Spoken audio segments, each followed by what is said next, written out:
ঈদযাত্রায় রাতেও বাড়ি ফেরা মানুষের ঢল। ট্রাক, পিকআপ ভ্যান, প্রাইভেট কারে ছাড়ছেন রাজধানী। মহাসড়কে দীর্ঘ যানজটে বাড়তি ভোগান্তি, ফেরিঘাটেও ভিড়। রাশিয়ার সঙ্গে টিকার চুক্তি নিয়ে সময় নষ্ট না করার তাগিদ জাতীয় পরামর্শক কমিটির। মজুদ প্রায় শেষ হয়ে আসলেও স্বাস্থ্য অধিদপ্তরের দাবি সময় মতোই মিলবে টিকার দ্বিতীয় ডোজ।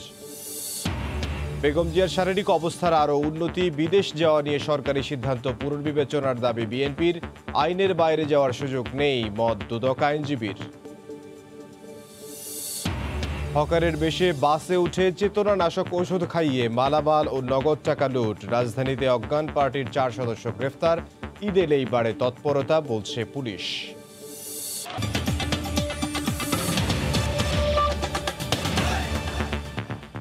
ভোরের সময় সঙ্গে আছে আমি ইমদাদুল হক। সরকারি নিষেধাজ্ঞা, গণপরিবহন সংকট, বাড়তি ভাড়া, কোনো কিছুকেই তোয়াক্কা করছে না ঘরমুখো মানুষ। এর মধ্যে দীর্ঘ যানজট যোগ করেছে বাড়তি ভোগান্তি। মহাসড়কে রাতেও দেখা গেছে বাড়ি ফেরা মানুষের ঢল। গ্রামে ঈদ করতে মানুষ করোনার ভয়কে ভ্রুক্ষেপই করছেন না। রাত 2টা, সারিবদ্ধ ট্রাক, ব্যক্তিগত গাড়ি আর পিকআপের দীর্ঘ যানজট গাবতলী থেকে আমিনবাজার পর্যন্ত। পিকআপে করে যানজট সহ্য করেও কয়েক গুণ বেশি ভাড়া গুনে বাড়ি ফিরছেন অনেকে। যাব টাঙ্গাইল। জ্যামে তো গাড়ি এনে অনেক টাইম হলো দাঁড়া আছি। 2 ঘন্টা ধরে জ্যামে আছি, কখন যাবো ঠিক নাই। দূরপাল্লার গণপরিবহন বন্ধ, পথে পথে চেকপোস্ট। তাতে কি, নারীর টানে যেন সবকিছুই তুচ্ছ। করোনার চোখ রাঙানিকে পায়ে মারিয়ে ছুটে চলা। মা বাবা আছে, ভাই বোন আছে, সবার জন্য বছরের একটা শেষের সময় একটা ছুটি পায়, কষ্ট করে যাইতে পারতেছে। লকডাউন কিন্তু একেবারেই হচ্ছে না, সম্পূর্ণ গাড়ি লকডাউন হচ্ছে। আমিনবাজার হয়ে হেমায়েতপুর দিয়ে সাভারের পুরো সড়ক জুড়েই একই দৃশ্য। যে যেমন করে পারছে এগিয়ে যাচ্ছে। বাস তো চলে না, এখন যদি প্রাইভেট কারে যেতে পারি। 600 টাকা ভাড়া, 2200 টাকা চাইছে, কেউ 3000 চাইছে, অনেক ধরনের সমস্যা। এদিকে গাবতলীতে লাইন ধরে টিকিট কাউন্টার বসিয়েছেন বাস মালিকরা। তবে বাস নয়, সেখানে বিক্রি হচ্ছে প্রাইভেট কারের টিকিট। প্যাসেঞ্জার নিছি না, প্যাসেঞ্জারকে যদি যায় তাহলে নিয়ে যাবো। বাস নাই দেখিয়ে কেমনে যাবে মানুষ, এই কারণে ডবল ভাড়া। লোকাল সার্ভিসের গাড়ি এলোপাতারি ঘোরানোর কারণে ঢাকার আমিনবাজারে যানজট সৃষ্টি হওয়ায় দীর্ঘ সময় ধরে আটকে থাকতে হয় পণ্যবাহী ও জরুরি সেবার গাড়ি। সাদিকুর রহমান, সময় সংবাদ, ঢাকা।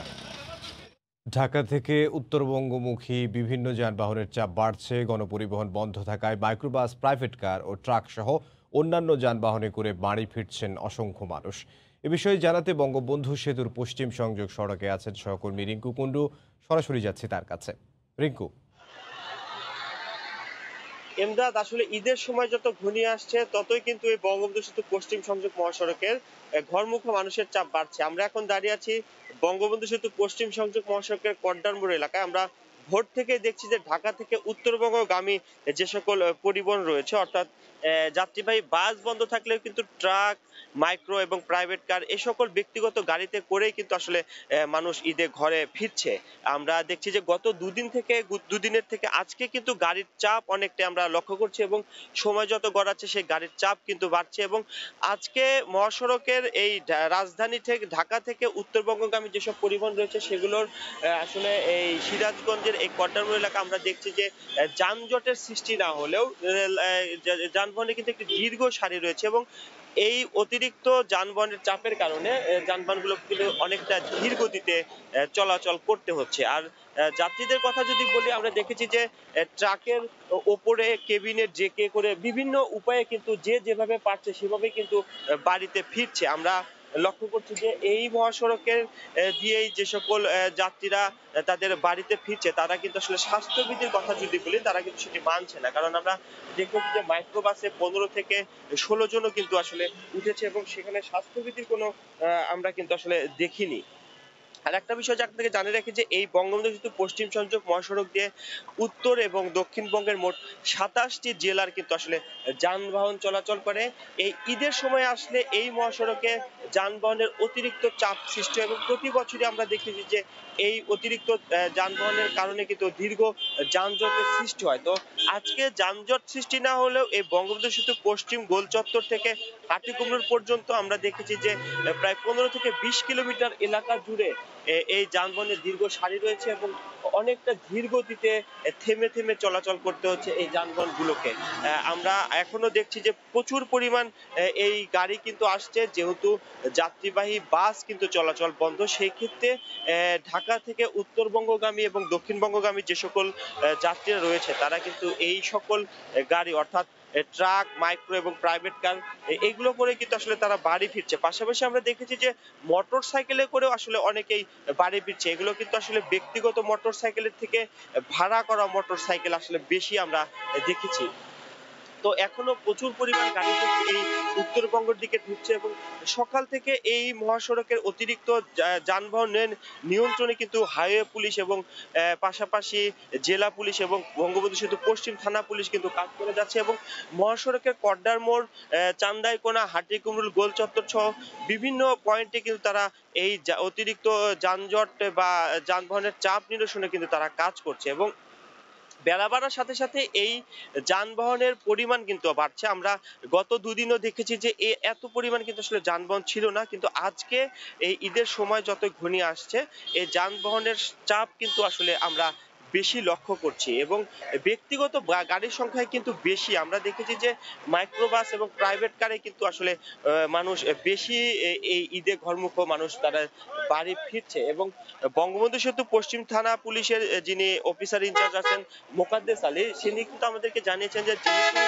দৌলদিয়া পাটুরিয়া যেহেতু ফেরিঘাটে এই যানবাহনের চলাচল নিষিদ্ধ করে দিয়েছে, তো সেই ক্ষেত্রে সেই পথে চলাচল করে যানবাহনগুলো কিন্তু এই পথ দিয়ে অর্থাৎ উত্তরবঙ্গের এই মহাসড়ক দিয়ে তারা চলাচল করছে, যে কারণে যানবাহনের অতিরিক্ত চাপের সৃষ্টি হয়েছে। আমরা দেখেছি যে অনেকটা ধীর গতিতে অর্থাৎ মাঝে মাঝে থেমে থেমে কিন্তু এই যাত্রীরা চলছে এবং ট্রাকে করে তারা কিন্তু অনেকটাই ঝুঁকি নিয়ে তারা বাড়ি ফিরছে। আমরা দেখেছি যে ট্রাকের যেহেতু জেকে এবং অনেক ট্রাকে এবং আমরা বলতে পারি যে প্রতিটি ট্রাকে কিন্তু এই যাত্রী রয়েছে এবং উত্তরবঙ্গের এই মহাসড়ক দিয়ে বঙ্গবন্ধু পশ্চিম সংযোগ অর্থাৎ বঙ্গবন্ধু সেতু পশ্চিম দিয়ে এই মহাসড়কের যারা ঈদে ঘর ফিরছে তারা কিন্তু এই মহাসড়ক দিয়ে এখনো ফিরছে এবং বেলা বাড়ার সাথে সাথে এই যানবাহনের চাপ কিন্তু আমরা বেশি লক্ষ্য করছি এবং প্রতিটি গাড়িতে যেহেতু গণপরিবহন বন্ধ, সেই ক্ষেত্রে এই ব্যক্তিগত গাড়িতে করে ঈদে মানুষ ঘরে ফিরছে। তো এই ছিল বঙ্গবন্ধু সেতু পশ্চিম সংযোগ মহাসড়ক থেকে আমাদের ঈদে ঘর ফেরা মানুষের সর্বশেষ খবর। ইমদাদ। ঈদে ঘরে ফেরা মানুষের খবর আমাদেরকে জানাচ্ছিলেন সিরাজগঞ্জ থেকে সহকর্মী রিঙ্কু কুণ্ডু। সড়কের মতো ফেরি ঘাটেও ঘরমুখ মানুষের স্রোত, সব নজরদারি উপেক্ষা করে ফেরি এলেই ওঠার জন্য ঝাঁপিয়ে পড়ছেন সবাই। দিন গড়িয়ে সন্ধ্যা, সন্ধ্যা শেষে রাত, দিনের আলো ফুরানোর সঙ্গে সঙ্গে মাওয়াঘাটে যেন ঢল নেমেছে বাড়ি ফেরা মানুষের। একদিকে ফোনা তুলে আছে করোনা, তবে তা পাত্তা দেবার সময় কই, হাতে আছে মাত্র 2 দিন। যে করেই হোক বাড়ি যাওয়া চাই। জীবনের ঝুঁকি নিয়ে নারী, শিশু কিংবা বয়স্কদের হুড়োহুড়ি স্বজনদের সঙ্গে ঈদ উদযাপনের জন্য। সারা বছর ঢাকায় আছি, এখন বাড়িতে যাব, কি একটা হয়রানি, কোনো গাড়ি নাই। গত বছরের মতন করে দিত 2 সিটে একজন, সেইভাবে আমাদের এত টাকা ভাড়াও যাইতো না, আমাদের এই পেরেশানিতে পড়তেও হইতো না। ঘাটে ফেরি ভিড়তেই ঝাঁপিয়ে পড়েছেন হাজার হাজার মানুষ। বিআইডব্লিউটিসির সিদ্ধান্ত মতে মাওয়া রুট থেকে জরুরি প্রয়োজনে দিনে 4টি ফেরি চলাচল করলেও অ্যাম্বুলেন্স সহ জরুরি সেবার পরিবহনের আগেই উঠে পড়েছেন সাধারণ যাত্রীরা। করোনা সংক্রমণকে বুড়ো আঙুল দেখিয়ে গাদাগাদি করে ফেরিতে চলছে পারাপার। মাস্ক কিংবা সামাজিক দূরত্বের কোনো বালাইও নেই। পথে পথে রয়েছে নজরদারি। রোববার থেকে পুলিশের পাশাপাশি মোতায়েন রয়েছে বিজিবিও। চেকপোস্ট বসিয়ে ব্যারিকেড দিয়েও ঠেকানো যাচ্ছে না ঈদযাত্রা। যে কোনো ধরনের অপ্রীতিকর পরিস্থিতি এড়াতে সর্বোচ্চ চেষ্টা করছে আইনশৃঙ্খলা রক্ষা বাহিনী। এদিকে যাত্রী চাপে ক্রমেই ঘাট এলাকায় দীর্ঘ হচ্ছে ঘন্টার পর ঘন্টা আটকে থাকা অ্যাম্বুলেন্স সহ নানা জরুরি পরিবহনের সারি। রাশেদ লিমন, সময় সংবাদ, মুন্সিগঞ্জ। রাশিয়ার সঙ্গে টিকার চুক্তি নিয়ে কালক্ষেপণ না করার তাগিদ দিল জাতীয় পরামর্শক কমিটি। তাদের মতে সময়ের সাথে সাথে সংকটও বাড়বে, কাজেই শর্ত কঠিন হলেও এখনই তা মেনে নেওয়া শ্রেয়। এদিকে টিকার মজুদ প্রায় শেষ হয়ে আসলে অধিদপ্তর বলছে এখনো সংকট নেই, নির্ধারিত সময়ে মিলবে টিকার দ্বিতীয় ডোজ।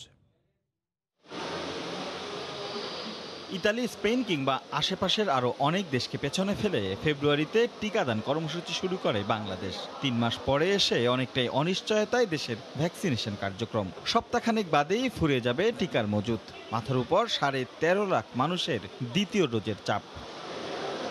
এমন অবস্থায় স্বাস্থ্য অধিদপ্তর বলছে এখনও টিকার সংকট তৈরি হয়নি। প্রয়োজনে 8 সপ্তাহের পরিবর্তে 12 সপ্তাহ পরে দেয়া হবে অবশিষ্টদের দ্বিতীয় ডোজ। দ্বিতীয় ডোজের টিকা 8 সপ্তাহ থেকে 12 সপ্তাহের মধ্যে দেওয়া যায়। আমরা এখন 8 সপ্তাহ পরে টিকা দিচ্ছি। সুতরাং এখন যদি 8 সপ্তাহের পরে যদি কেউ টিকা না পেয়ে থাকেন, তার জন্য কিন্তু টিকা পাওয়ার সম্ভাবনাটা শেষ হয়ে যাচ্ছে না। 12 সপ্তাহ পর্যন্ত আমাদের অপেক্ষা করার একটা জায়গা রয়েছে। তবে টিকা নিয়ে করা জাতীয় কমিটি বলছে এখন কেবল দ্বিতীয় ডোজ নিয়ে ভাবলেই চলবে না। তারা বলছেন সুন্দর সূচনা করেও ভ্যাকসিনেশন কার্যক্রমে মাঝপথে এসে এলোমেলো বাংলাদেশ। তাই কেবল উপহারের উপর ভরসা না করে কঠিন শর্ত হলেও রাশিয়া কিংবা চীনের সঙ্গে চুক্তির তাগিদ তাদের। তারা বলছেন দিন বাড়লে বাড়তে থাকবে এসব টিকার চাহিদা। আমরা টিকার যে মূল্যায়নটা করছি সেটা হলো আমরা একটু খারাপ অবস্থানে চলে গেছি। এটা যে শুধু সেকেন্ড ডোজ শেষ করা এটা কিন্তু মূল না। রাশিয়া যে কন্ডিশনগুলো দিয়েছে আপাত দৃষ্টিতে আমাদের জন্য মানা কঠিন, কিন্তু আমাদেরকে এটা দেখতে হবে আমাদের বর্তমানের ঝুঁকি, টিকা প্রাপ্যতা, ভবিষ্যতে আমাদের সামগ্রিক এখান থেকে লাভটা, এগুলো মিলিয়ে আমি মনে করি রাশিয়া যে চুক্তিগুলো দিয়েছে এগুলো মেনেই টিকাটা নেওয়া উচিত। এছাড়া জনসন ও স্পুটনিক ভি লাইটের মতো 1 ডোজের টিকা নিতে সরকারের প্রতি পরামর্শ জাতীয় টিকাদান কারিগরি পরামর্শক দলের এই সদস্যের। রাশেদ লিমন, সময় সংবাদ, ঢাকা। এদিকে 12ই মে দেশে আসছে চীনের উপহার সিনোফার্মের 5 লাখ ডোজ করোনা টিকা। গতকাল দুপুরে ডিপ্লোম্যাটিক করেসপন্ডেন্টস অ্যাসোসিয়েশন বাংলাদেশ ডিক্যাপ টকে অংশ নিয়ে দেশটির রাষ্ট্রদূত লি জিমিং বলেন, বাংলাদেশের সিদ্ধান্তহীনতার কারণেই টিকা পেতে দেরি হচ্ছে। করোনা ইস্যুতে শুরু থেকেই ঢাকার পাশে বেইজিং। প্রথম ঢেউ মোকাবেলায় চিকিৎসা সামগ্রীর পাশাপাশি ভ্যাকসিন ট্রায়ালের প্রস্তাবও দিয়েছিল চীন। সেই প্রস্তাবে সাড়া না দিলেও পরিস্থিতি বিবেচনায় এখন চীন থেকে টিকা নেয়ার উদ্যোগ নিয়েছে বাংলাদেশ। উপহার হিসেবে 12ই মে 5 লাখ ডোজ টিকা আসছে, তবে সরকারি পর্যায়ে টিকা পেতে দেরি হবে। G2G কিংবা বাণিজ্যিকভাবে বাংলাদেশকে টিকা দিতে প্রস্তুত চীন, কিন্তু এখন পর্যন্ত জরুরি ভিত্তিতে শুধুমাত্র সিনোফার্মার টিকা পেতে অনুমোদন দিয়েছে বাংলাদেশ। শিগগিরই তাই সিনোফ্যাকের টিকা পাওয়ার আশা নেই। রোহিঙ্গা ইস্যুতে চীন মধ্যস্থতা করলেও বর্তমান পরিস্থিতি বিবেচনায় হতাশার কথা শোনান রাষ্ট্রদূত। মিয়ানমারে আমরা যোগাযোগ হারিয়ে ফেলেছি। বর্তমানে দেশটিতে পরিস্থিতি উন্নয়নের কোনো লক্ষণ নেই। আমাদের ধৈর্য ধরা ছাড়া কোনো বিকল্প নেই। প্রত্যাবাসনে দ্রুত ত্রিপক্ষীয় বৈঠক সম্ভব হবে না। এছাড়া যুক্তরাষ্ট্র প্রস্তাবিত জোট কোয়াডে বাংলাদেশ যোগ দিলে চীনের সাথে দ্বিপক্ষীয় সম্পর্কের অবনতি হবে বলে জানান দেশটির রাষ্ট্রদূত। আমরা সব সময় মনে করি কোয়াড একটি চীন বিরোধী জোট। এ ধরনের ছোট জোটে যে কোনো ধরনের যোগদানে বাংলাদেশের জন্য ভালো কোনো ফল বয়ে আনবে না। তবে চীনের জোট BRI থেকে এখন পর্যন্ত বাংলাদেশের জন্য আলাদা কোনো প্রকল্প গ্রহণ করা হয়নি বলে জানান রাষ্ট্রদূত। এহসান জুয়েল, সময় সংবাদ, ঢাকা। বিএনপি চেয়ারপারসন বেগম খালেদা জিয়ার বিদেশে চিকিৎসা নিয়ে সরকারের সিদ্ধান্ত পুনর্বিবেচনার দাবি জানিয়েছেন বিএনপি নেতা ও তার আইনজীবীরা। তবে দুদকের আইনজীবী বলছেন, আইনের বাইরে গিয়ে সাজাপ্রাপ্ত আসামিকে বিদেশে যেতে দেওয়ার সুযোগ নেই। এদিকে তার শারীরিক অবস্থার দিন দিন উন্নতি হচ্ছে বলে জানিয়েছে হাসপাতাল কর্তৃপক্ষ। চিকিৎসাধীন বিএনপি চেয়ারপারসন বেগম খালেদা জিয়ার আবেদন রোববার খারিজ করে দেয় স্বরাষ্ট্র মন্ত্রণালয়। সাজাপ্রাপ্ত আসামিকে বিদেশে যেতে দেওয়ার সুযোগ আইনে ও নজিরও নেই, এমন পর্যবেক্ষণ দিয়েই আবেদনটি খারিজ করা হয়। সরকারের এই সিদ্ধান্তে ক্ষুব্ধ বিএনপি। একটি গণমাধ্যমের খবর বলছে, খারিজ হলেও এখনও বিএনপি নেত্রীর পরিবারের আবেদন ইতিবাচকভাবেই দেখছে সরকারের উচ্চ পর্যায়। বেগম জিয়ার আইনজীবীরা বলছেন, এ নিয়ে আর আদালতে যাওয়ার প্রশ্নই ওঠে না। দণ্ড মওকুফে ক্ষমা চাওয়া হবে না রাষ্ট্রপতির কাছেও। তাই সরকারের সিদ্ধান্ত পুনর্বিবেচনার দাবি জানিয়েছেন বিএনপি নেতারা। অমানবিক আচরণ করা হয়েছে এবং এই দায়িত্ব সরকার কেন নিতে গেলে সেটাও একটা রহস্যজনক ব্যাপার। সরকার তার এই সিদ্ধান্ত পরিবর্তন করবে এবং তাকে বিদেশে উন্নত চিকিৎসা করার সুযোগ দেবে।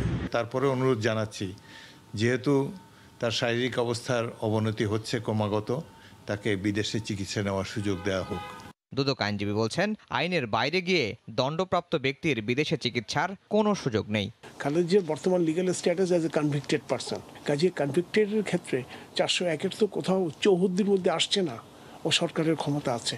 এদিকে বেগম খালেদা জিয়ার শারীরিক অবস্থা দিন দিন উন্নতি হচ্ছে। স্বাভাবিকভাবেই শ্বাস প্রশ্বাস নিচ্ছেন তিনি। মাঝে মাঝে প্রয়োজনে 1 লিটার অক্সিজেন দেয়া হচ্ছে তাকে। নিয়ন্ত্রণে রয়েছে ডায়াবেটিক। এভারকেয়ার হাসপাতালের দায়িত্বশীল একজন চিকিৎসক বিষয়টি নিশ্চিত করেছেন। আফজাল হোসেন, সময় সংবাদ, ঢাকা। ভোরের সময় আরও থাকছে। 2 মাস ধরে পানিবন্দী চট্টগ্রামের চাঁদগাঁও এলাকার 30,000 মানুষ। এলাকাবাসীর দুর্ভোগ চরমে, সমন্বয়হীনভাবে কাজ করায় এই দুরবস্থা, দাবি স্থানীয় কাউন্সিলরের।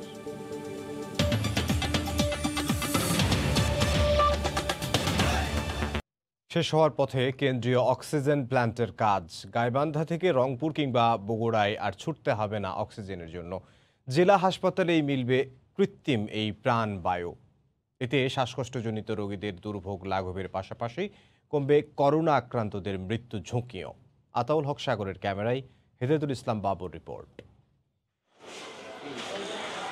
কপার পাইপ, ভ্যাপারাইজার সহ প্রয়োজনীয় উপকরণ স্থাপন করা হয়েছে হাসপাতালের সবগুলো ওয়ার্ডে। বসানো হয়েছে লিকুইড ট্যাঙ্ক। 120টি শয্যার পাশে বসেছে অক্সিজেন পোর্টো। শিগগিরই অক্সিজেন সরবরাহ শুরু হবে বলে জানালেন হাসপাতালের তত্ত্বাবধায়ক। যখন প্ল্যানটা হ্যান্ডওভার হবে তখন এক্সপার্ট লোক লাগবে, নতুবা আমাদের জনবল দিয়ে এটা পরিচালনা করা সম্ভব না।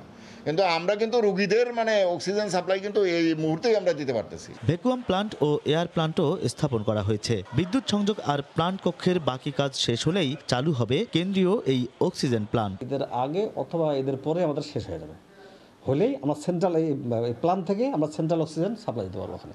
আর এখন যেটা দেবো সেটা হচ্ছে সিলিন্ডারের মাধ্যমে।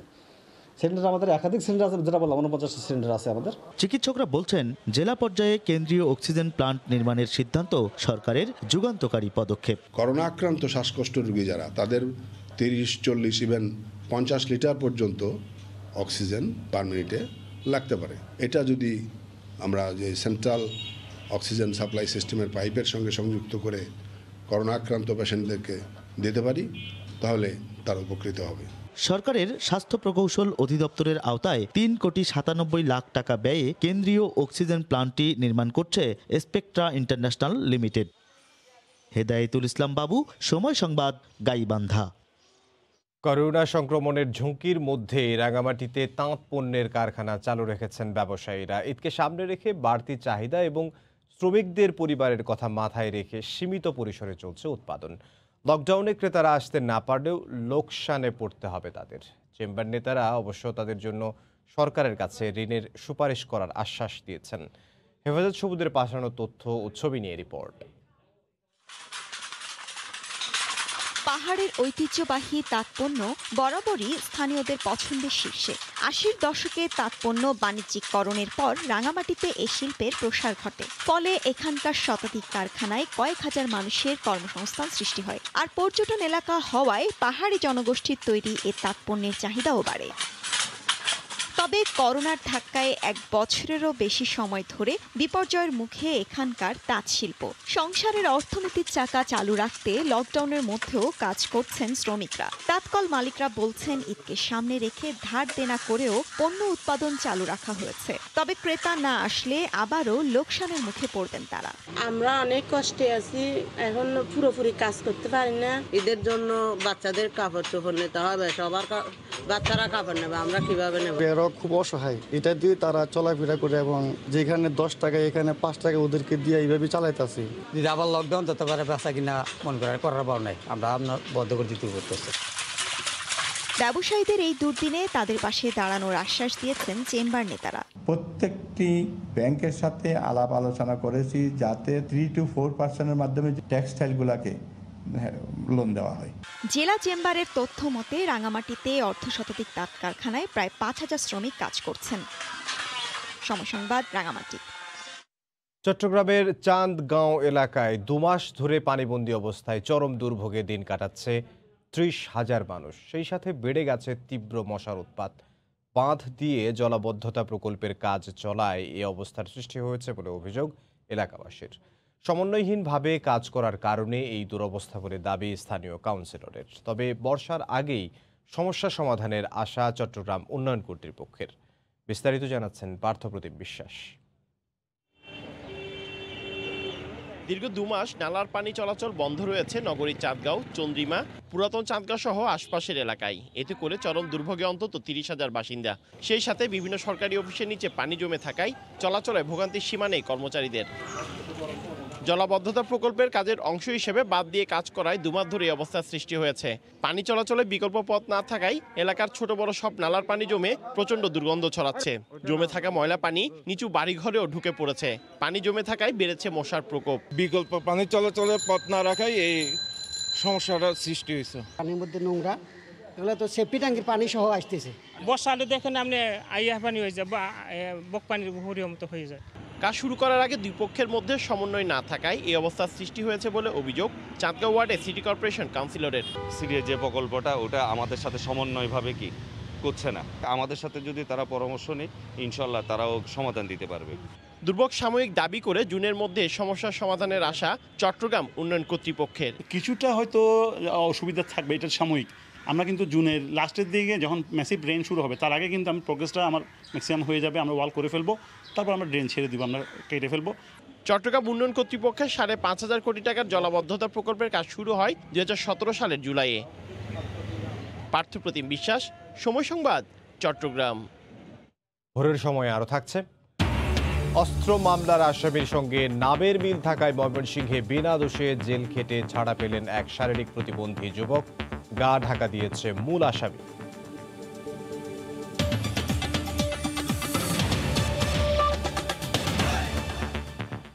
জমে উঠেছে শেষ মুহূর্তের ঈদের কেনাকাটা। ক্রেতা সামলাতে রাজধানীর অনেক শপিং মলের বিক্রেতাকে ব্যস্ত থাকতে হচ্ছে রাত পর্যন্ত। তবে পছন্দের পণ্য কিনতে আসা ক্রেতারা বলছেন দাম বেশি হলেও পাচ্ছেন না তেমন কোনো নতুনত্ব।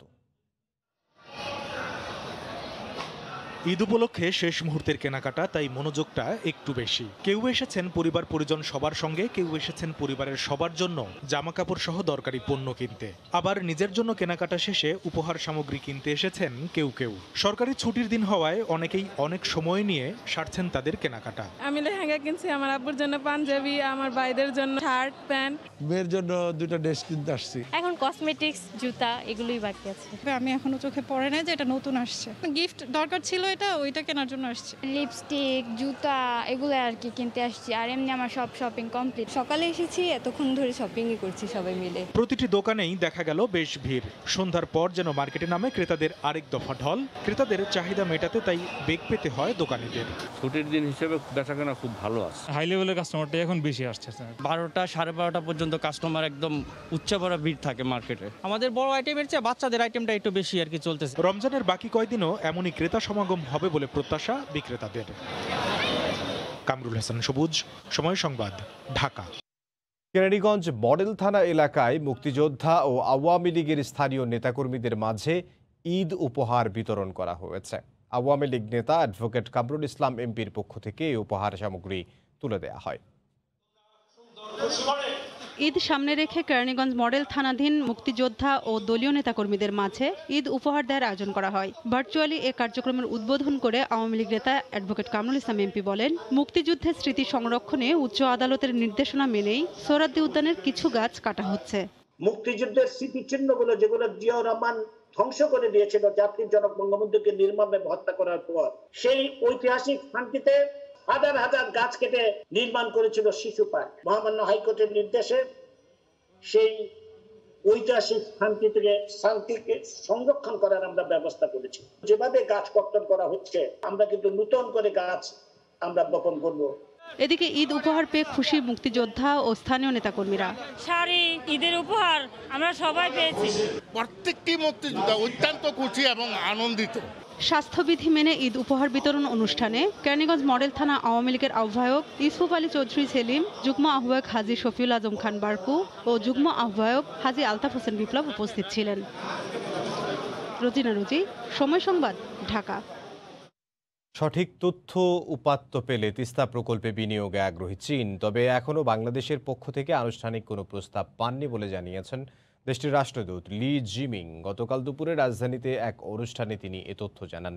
এদিকে চীনের এই আগ্রহকে স্বাগত জানিয়ে দ্রুত প্রকল্প বাস্তবায়ন করার দাবি জানিয়েছেন তিস্তা পাড়ের মানুষ। এহসান জুয়েলের রিপোর্ট। হবে হবে করেও গত এক দশক ধরে ঝুলে আছে ভারতের সাথে তিস্তা চুক্তি। পশ্চিমবঙ্গে আবারও ক্ষমতায় এই চুক্তির বিরোধিতা করে আসা তৃণমূল নেত্রী মমতা বন্দ্যোপাধ্যায়। তাই দীর্ঘদিনের অমীমাংসিত এই ইস্যু নিয়ে শঙ্কা রয়ে গেছে।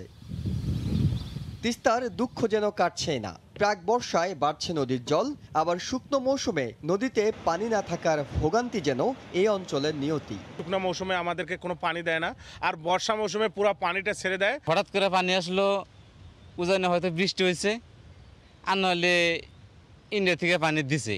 এই অবস্থায় গত বছর Teesta river comprehensive management and restoration নামে একটি প্রকল্প গ্রহণ করে বাংলাদেশ। উদ্দেশ্য নদীটির বিস্তৃত ব্যবস্থাপনা ও পুনরুজ্জীবন। বাংলাদেশের আগ্রহ এই প্রকল্পে অর্থায়ন করুক চীন। কতটা এগুলো সেই উদ্যোগ? এই প্রকল্প নিয়ে কাজ করতে বাংলাদেশের পক্ষ থেকে এখনো পর্যন্ত আমরা আনুষ্ঠানিক কোনো প্রস্তাব পাইনি। চীন সাধারণত সম্ভাব্যতা যাচাই প্রতিবেদন পেলে সেটি নিয়ে আলোচনা করে থাকে। বাংলাদেশ যদি সম্ভাব্যতা যাচাই প্রতিবেদন দেয়, এ প্রকল্পে চীন নিজেদের সক্ষমতা কিংবা আগ্রহের বিষয়টি জানাবে। চীনের আগ্রহের বিষয়টিকে স্বাগত জানিয়েছেন বিশেষজ্ঞরাও। তিস্তা পাড়ের মানুষ চায় খুব দ্রুত এই মহাপরিকল্পনার কাজ শুরু করা। বাংলাদেশের প্রস্তাবিত প্রকল্পটির আনুমানিক ব্যয় ধরা হয়েছে ৮,০০০ কোটি টাকা। এহসান জুয়েল, সময় সংবাদ, ঢাকা। যশোর বিজ্ঞান ও প্রযুক্তি বিশ্ববিদ্যালয়ের একদল গবেষক কম খরচে করোনা ভাইরাস শনাক্তে সাইবার গ্রিন পদ্ধতি উদ্ভাবন করেছেন। এই পদ্ধতিতে করোনা শনাক্ত করতে প্রতি নমুনার জন্য মাত্র ১৪০ টাকা খরচ হবে। পরীক্ষায় সময় লাগবে মাত্র ১.৫ ঘন্টা। গতকাল সকালে বিশ্ববিদ্যালয়টির সম্মেলন কক্ষে সংবাদ সম্মেলনে নতুন এই উদ্ভাবনের ঘোষণা দেন উপাচার্য অধ্যাপক ডক্টর মোহাম্মদ আনোয়ার হোসেন। এ সময় লিখিত বক্তব্যে তিনি জানান, প্রতিবেশী দেশ ভারতে সংক্রমণশীল নতুন ধরন ইতোমধ্যে হোল জিনোম সিকোয়েন্সিং এবং স্পাইক প্রোটিনের সিকোয়েন্সিং শেষ করে GSID ডেটাবেস তৈরি করা হয়েছে। পাশাপাশি গত মার্চ ও এপ্রিল মাসে এই অঞ্চলে সংক্রমণ সৃষ্টিকারী ১০০টির মতো ভাইরাসের নমুনার স্পাইক প্রোটিন সিকোয়েন্স করা হয়েছে।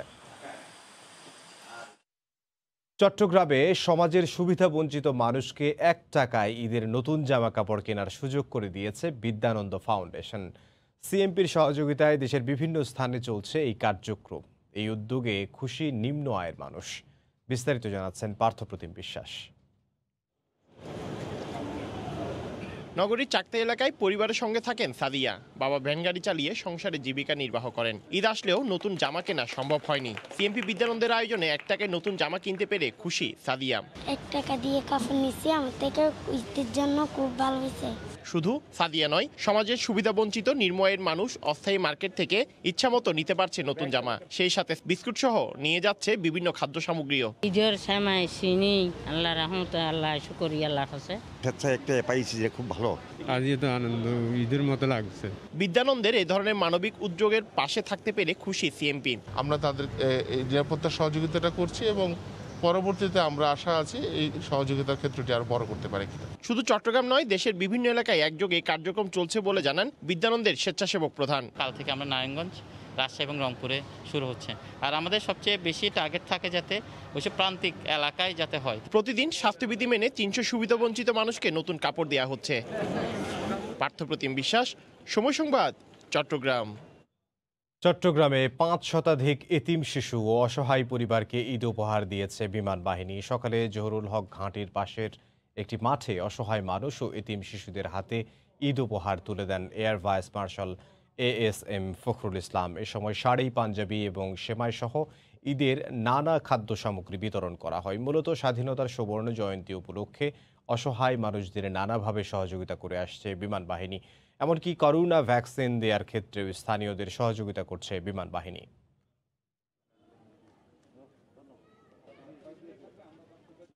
ঐতিহাসিক সোহরাওয়ার্দী উদ্যানে সবুজকে বাঁচিয়ে রাখার লড়াই দিন দিন বিস্তৃত হচ্ছে। নির্বিচারে কাটা গাছের গোড়ায় নতুন চারা রোপণ করছেন একদল বৃক্ষপ্রেমী।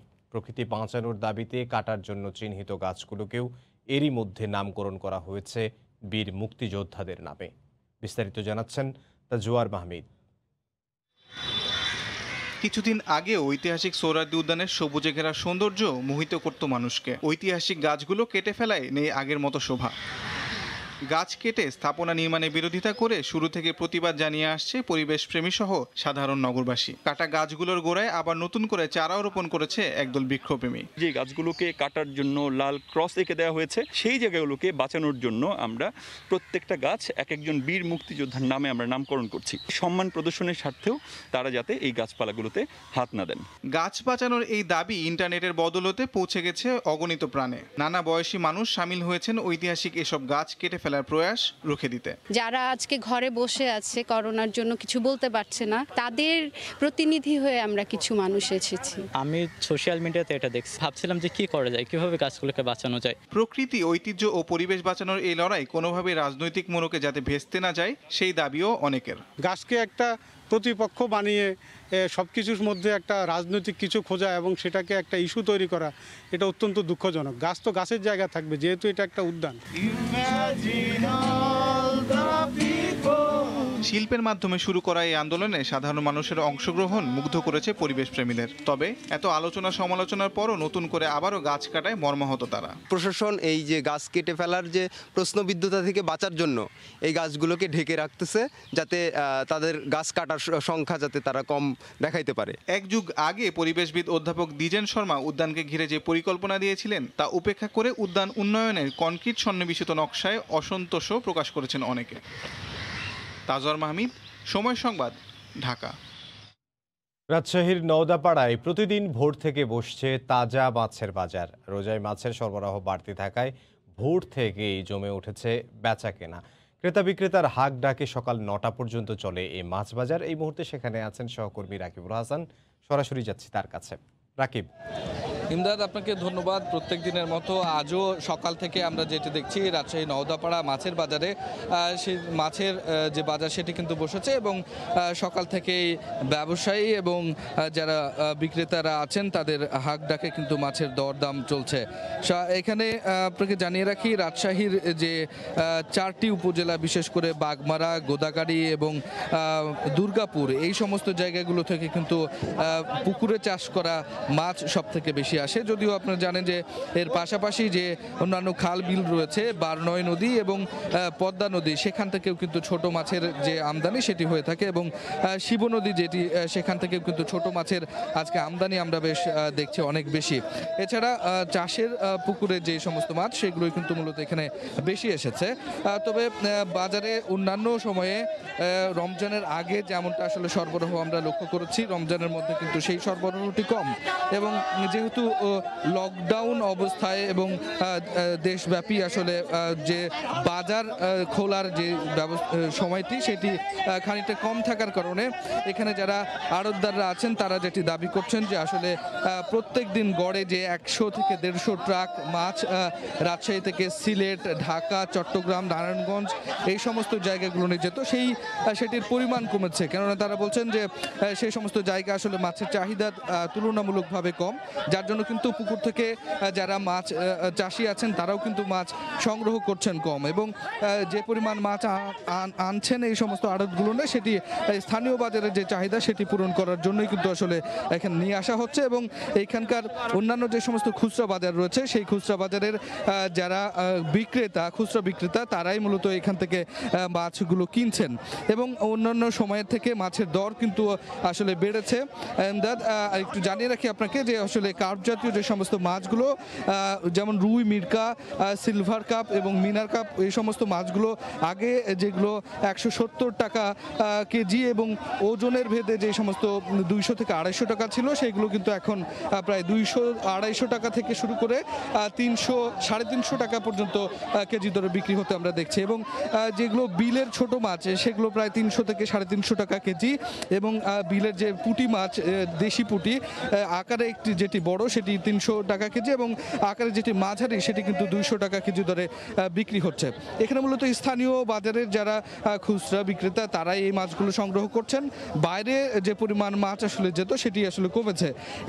এই কারণে সরবরাহ যে কমেছে, সেই সরবরাহর সাথে সাথে এখানকার স্থানীয় বাজারের ক্রেতারা যেহেতু বেশি, সেই কারণে সেটি মাছটির দাম বেড়েছে এবং সেটি পুরো রমজান জুড়েই কিন্তু এইরকম একটি অবস্থা চলছে। রমজানের পরবর্তী সময় সময়ে যখন আবারও বাইরে মাছের চাহিদা বাড়বে এবং লকডাউন পরিস্থিতির খানিকটা উন্নতি হলে বাজার পূর্ণভাবে বসার সুযোগ পেলে তখন আবারও মাছ সংগ্রহ হবে এবং সেটি মাছের দাম কমে আসতে পারে বলে এখানকার যারা আড়তদার এবং ব্যবসায়ী তারা আমাদেরকে বলছেন। আমরা এখানে যেটি লক্ষ্য করছি যে বড় আকারের যে সমস্ত মাছ অন্যান্য সময় দেখা যেত সেটির তুলনায় মূলত মাঝারি আকারের মাছের পরিমাণই এখন বেশি এবং যারা স্থানীয় বাজারের ক্রেতা খুচরাভাবে বিক্রি করেন পাড়া মহল্লায় ভ্যানে করে অথবা সাইকেল যোগে বিশেষ উপায়ে তারা কিন্তু বলছেন যে এই সমস্ত মাছের চাহিদাগুলোই আসলে পাড়া মহল্লায় বেশি এবং স্থানীয় বাজারে বেশি, যার কারণে যারা মাছ চাষি তারা মূলত এই ধরনের মাছগুলো এখানে নিয়ে আসছেন এবং সকাল থেকে কিন্তু হাঁক ডাকের মাধ্যমে অনেকটা নিলামের মতো করে কিন্তু আসলে এখানে বিক্রি হচ্ছে এবং এইভাবেই কিন্তু আসলে মাছের যে বাজার সেটি কিন্তু আসলে জমে উঠছে প্রত্যেক দিনে। তবে তুলনামূলকভাবে এখন খানিকটা দাম পাওয়ায় কিন্তু যারা মাছের চাষি তারা কিন্তু খানিকটা খুশি এবং এর পাশাপাশি যারা বিক্রেতা তারা বলছেন যে আসলে একটু চড়া মূল্যে তাদেরকে কিনতে হচ্ছে, যেটি কিনা বাজারে একটি নির্দিষ্ট সময়ে বিক্রি করতে তাদেরকে বেগ পেতে হচ্ছে। তবে এই অবস্থাতে এখন যেটি দেখা যাচ্ছে ইমদাদ, যে রাজশাহীর বাজারে এখনো পর্যন্ত যে অবস্থা সেটি হচ্ছে যে আসলে বাজারের মাছের আসলে যোগান একটু কম, যার কারণে দাম বেড়েছে। তো ইমদাদ, রাজশাহী থেকে মাছের বাজার থেকে এই ছিল আমার কাছে সর্বশেষ। রাজশাহীর নওদাপাড়া থেকে মাছ বাজারের খবর আমাদেরকে জানাচ্ছিলেন সহকর্মী রাকিবুল হাসান। অস্ত্র মামলার আসামির সঙ্গে নামের মিল থাকায় বিনা দোষে 3 মাস জেল খেটে ছাড়া পেলেন শারীরিক প্রতিবন্ধী যুবক রাজীব মিয়া। মামলার আসামি মোহাম্মদ রাজীব 1 বছর 9 মাস জেল খেটে জামিনে ছাড়া পেয়ে গা ঢাকা দিয়েছে। অবশ্য জেল কর্তৃপক্ষ আসামির ছবিসহ তথ্য আদালতে দাখিল করায় ছাড়া পান ময়মনসিংহের হালুয়াঘাটের নিরপরাধ রাজীব। হারুনুর রশিদের রিপোর্ট, ছবি তুলেছেন সাইমা কন্দ। গত 9 ফেব্রুয়ারি রাতে স্ত্রী ও 1.5 বছরের সন্তানকে নিয়ে বিছানায় বসে খাবার খাচ্ছিলেন হালুয়াঘাটের মণিকোড়া গ্রামের শারীরিক প্রতিবন্ধী রাজীব মিয়া। এ সময় হঠাৎ হালুয়াঘাট থানা পুলিশ ঘরে ঢুকে তার বিরুদ্ধে অস্ত্র মামলার ওয়ারেন্ট আছে বলে হাতকড়া পরিয়ে টেনে হিঁচড়ে নিয়ে যায়। পরদিন আদালতের মাধ্যমে পাঠানো হয় কারাগারে। অস্ত্র মামলায় 1 বছর 9 মাস জেল খাটা এক পলাতক আসামির সাথে নামের মিল থাকায় 3 মাস জেল খাটতে হয় হতদরিদ্র প্রতিবন্ধী ওই যুবককে। বিষয়টি জানতে পেরে ময়মনসিংহ কেন্দ্রীয় কারাগার কর্তৃপক্ষ আসামির ছবি সহ তথ্য আদালতে উপস্থাপন করলে গত 4 মে ছাড়া পায় রাজীব। উল্টাপাল্টা কয়ে আমার বুঝাই নিয়ে গেছে, গারতো নিয়ে আমার পৌঁছায় দিছে। 3টা মাস আমি কে লিগে এবার কষ্ট করছি, আমার স্বামী কে লিগে এই জেলখানার মধ্যে কষ্ট করছে, আমরা এটা বিচার চাই। এদিকে যাদের জন্য প্রতিবন্ধী রাজীবকে বিনা দোষে জেল খাটতে হলো তাদের বিচার এবং ক্ষতিপূরণের দাবি জানিয়েছে এলাকাবাসী। নিরপরাধ একজন প্রতিবন্ধীকে এইভাবে আসামি সাজিয়ে 3 মাস জেল খাটার কারণে তার পরিবার আজকে অনেক ক্ষতিগ্রস্ত। যার কারণে নষ্ট হয়েছে হেরার শাস্তি হোক, আমি সরকারের কাছে আমার আবেদন। এ ঘটনায় বিচার বিভাগীয় তদন্তের দাবি জানিয়েছেন ভুক্তভোগীর আইনজীবী। এটা জুডিশিয়াল ইনকোয়ারি হওয়া উচিত, কারণ এটা বিনা দোষে একটা লোক 3 মাস হাজত কাটবে, এটা তো আমরা কাম্য না। মামলা সূত্রে জানা গেছে 2015 সালে কোতোয়ালি থানায় ডাকাতি ও অস্ত্র মামলার আসামি মোহাম্মদ রাজীবের ঠিকানা লেখা হয় হালুয়াঘাটের মণিকোড়া। তবে অভিযোগপত্রে রাজীবের সঠিক ঠিকানা শেরপুর জেলার নালিতাবাড়ির বীজগিরিপাড়া উল্লেখ করা হয়। 1 বছর 9 মাস কারাভোগের পর জামিনে ছাড়া পেয়ে পালিয়ে যাওয়ায় মোহাম্মদ রাজীবের বিরুদ্ধে গ্রেপ্তারি পরোয়ানা জারি হয়েছিল হালুয়াঘাটের ঠিকানায়। হারুনুর রশিদ, সময় সংবাদ, ময়মনসিংহ। ঈদের আগে দেশের বাজারে বাড়ানো হলো স্বর্ণের দাম। প্রতি ভরিতে 2333 টাকা বাড়িয়ে স্বর্ণের নতুন মূল্য নির্ধারণ করেছে বাংলাদেশ জুয়েলার্স সমিতি বাজুস। গণমাধ্যমে পাঠানো বিজ্ঞপ্তিতে সংগঠনটি জানিয়েছে দুপুর থেকেই নতুন দাম কার্যকর হয়েছে। দাম বৃদ্ধির কারণ হিসেবে বিশ্ববাজারে দর বাড়ার কথা বলা হয়েছে। নতুন মূল্য অনুযায়ী প্রতি ভরি 22 ক্যারেট স্বর্ণের দাম 71,442 টাকা, 21 ক্যারেট 68,293 টাকা, 18 ক্যারেট 59,545 টাকা ও প্রতি ভরি সনাতন স্বর্ণের দাম পড়ছে 49,222 টাকা। রোজায় ভালো দাম পাওয়ার আশায় নওগাঁর মহাদেবপুরে এবার ব্যাপকভাবে চাষ হয়েছে বেগুনের। ভালো ফলন ও ন্যায্য মূল্য পাওয়ায় লোকসান কাটিয়ে ঘুরে দাঁড়ানোর স্বপ্ন বুনছেন চাষিরা। নওগাঁ থেকে সে খবর জানাচ্ছেন এবার রকি। সবুজ বিস্তৃত মাঠ জুড়ে বেগুন আর বেগুন। ভোর থেকেই গাছ থেকে তুলতে ব্যস্ত হয়ে পড়েন কৃষকরা। এবার রোজায় জেলার মহাদেবপুরে অধিকাংশ জমিতে চাষ হয়েছে বেগুনের। ভালো ফলন ও কাঙ্ক্ষিত বাজার ব্যবস্থায় এবার ঘুরে দাঁড়িয়েছে বেগুন চাষিরা। ফসল চাষাবাদের উৎসাহ ধরে রাখতে আগামীতে টেকসই বাজার ব্যবস্থা নিশ্চিত করার দাবি তাদের। কয়েক বছর থেকে লসে ছিলাম, এই সামনের বছর এবারেই আসে আমাদের মোটামুটি ভালো চাহিদা। ফার্স্ট জমিতে অবশ্য 2400 টাকা 2300 টাকা বাজার পাইছি। 50 বিঘা মতন 50-60 জন মতন আমরা এখানে বেগুন চাষ করি, আর এবার খুব ভালো দাম পেয়েছি। পোকামাকড়ের দিকেও কম আছে, ফলন ভালো, দামও ভালো। উন্নত জাতের বীজ ও আধুনিক পদ্ধতিতে সবজি চাষে সহযোগিতা দিচ্ছে স্থানীয় কৃষি বিভাগও। আরও যারা কৃষকরা আছে তারা কিন্তু এই বিষয়টা লক্ষ্য করতেছে যে বেগুন চাষ করে স্বাবলম্বী হওয়া যায়। তারা কিন্তু পরবর্তীতে আমাদের উপজেলা কৃষি অফিসের আমাদের যে সহযোগিতা লাগে এই সহযোগিতা করব আমরা। জেলা কৃষি বিভাগের হিসাবে চলতি রবি মৌসুমে 3000 হেক্টর জমিতে বেগুন চাষ হয়েছে। এমআর রকি, সময় সংবাদ, নওগাঁ। বিদেশ থেকে দেশে ফিরে ব্যবসায়ী লোকসান গুণে এনজিও থেকে লোন নিয়ে শখের বশে গাভী পালন শুরু করে দিনাজপুরের ঘোড়াঘাটের শাহনেওয়াজ। সেই শখ এখন পরিণত হয়েছে সফলতায়। ধীরে ধীরে গড়ে ওঠা খামারে এখন বিভিন্ন প্রজাতির 70টির মতো গাভী। খামারটিতে দুধ উৎপন্নের পাশাপাশি চলছে গরু মোটাজাতকরণের কাজ। বিস্তারিত জানাতে এই মুহূর্তে ঘোড়াঘাটে আছেন সহকর্মী শফিকুল ইসলাম। সরাসরি দাঁড়িয়ে আছি এখানে। শাহনাজ নামে ভদ্রলোক এখানে বিদেশ থেকে আসার পরে সে শখের বসে একটি গাভী সে লালন পালন শুরু করে। এরপরে সে একটা একটা করতে করতে আপনি দেখতে পাচ্ছেন এখানে প্রায় 70টি গাভী তার এখানে বর্তমানে 70টা গাভী। এখান থেকে 200 লিটার দুধ উৎপন্ন হয়। এখান থেকে সে দুধগুলো বর্তমানে করোনার মাঝখানেও কিন্তু গতবার তিনি লস করলো, বর্তমানে সে দুধগুলি বেচে বেশ লাভবান তিনি। এখানে প্রতি কেজি দুধ এখানে বর্তমানে 50 থেকে 60 টাকা দরে দুধ এখানে বিক্রি করছে। এখানে দুধ দেওয়ার জন্য এখানে বিভিন্ন দূর দূরান্তে হোটেল এবং বিভিন্ন ভাবে লোকজন এখানে দুধগুলো এখানে কিনতে আসেন। আর এখানে সবচেয়ে বড় কথা হচ্ছে এখানে 200 লিটার দুধ উৎপন্ন হয়। এখানে 10 জন লোকের কিন্তু কর্মস্থানের সুযোগ হয়েছে। যদিও তার এই ফার্মে এখানে ন্যাচারাল ভাবে একটি গাভী এখানে মোটাতাজাকরণের একটা পদ্ধতি এখানে আছে। একদিকে যেমন দুধ উৎপন্ন হয়, অপরদিকে মোটা তাজাকরণ এখানে প্রক্রিয়া ওখানে করে। এখানে একটা আড়া গরু এখানে যার বয়স হচ্ছে আপনার 4 বছর, তার ওজন হচ্ছে 1200 কেজি, যেটার নাম রাখা হয়েছে গরুটির নাম রাখা হয়েছে দিনাজপুরের বস নামে। এখানে গাভী দিনাজপুরের বস। বর্তমানে এটা অনেক লোক এখানে দেখতে আসছেন গাভীটিকে, এবং তার দাম কিন্তু অনেকেই 9 লক্ষ টাকা পর্যন্ত বলছেন। উনি বলছে যে এই ঈদে উনি 12 লাখ টাকা হলে এখানে বিক্রি করবেন। পাশাপাশি এখানে যে ছোট যে বাছুরগুলি হয় এখানে, সেখান থেকে গরুগুলিকে মোটাতাজা করে এখানে বিভিন্ন জায়গায় সে বিক্রি করে থাকেন। এখানে দেখতে পাচ্ছেন যে দুধগুলি এখানে সব ন্যাচারাল ভাবে সে দুধগুলি এখানে নেওয়ার জন্য কিছুক্ষণের মধ্যে এখানে বিভিন্ন জায়গা থেকে এখানে লোক দুধ নিয়ে যান এখান থেকে।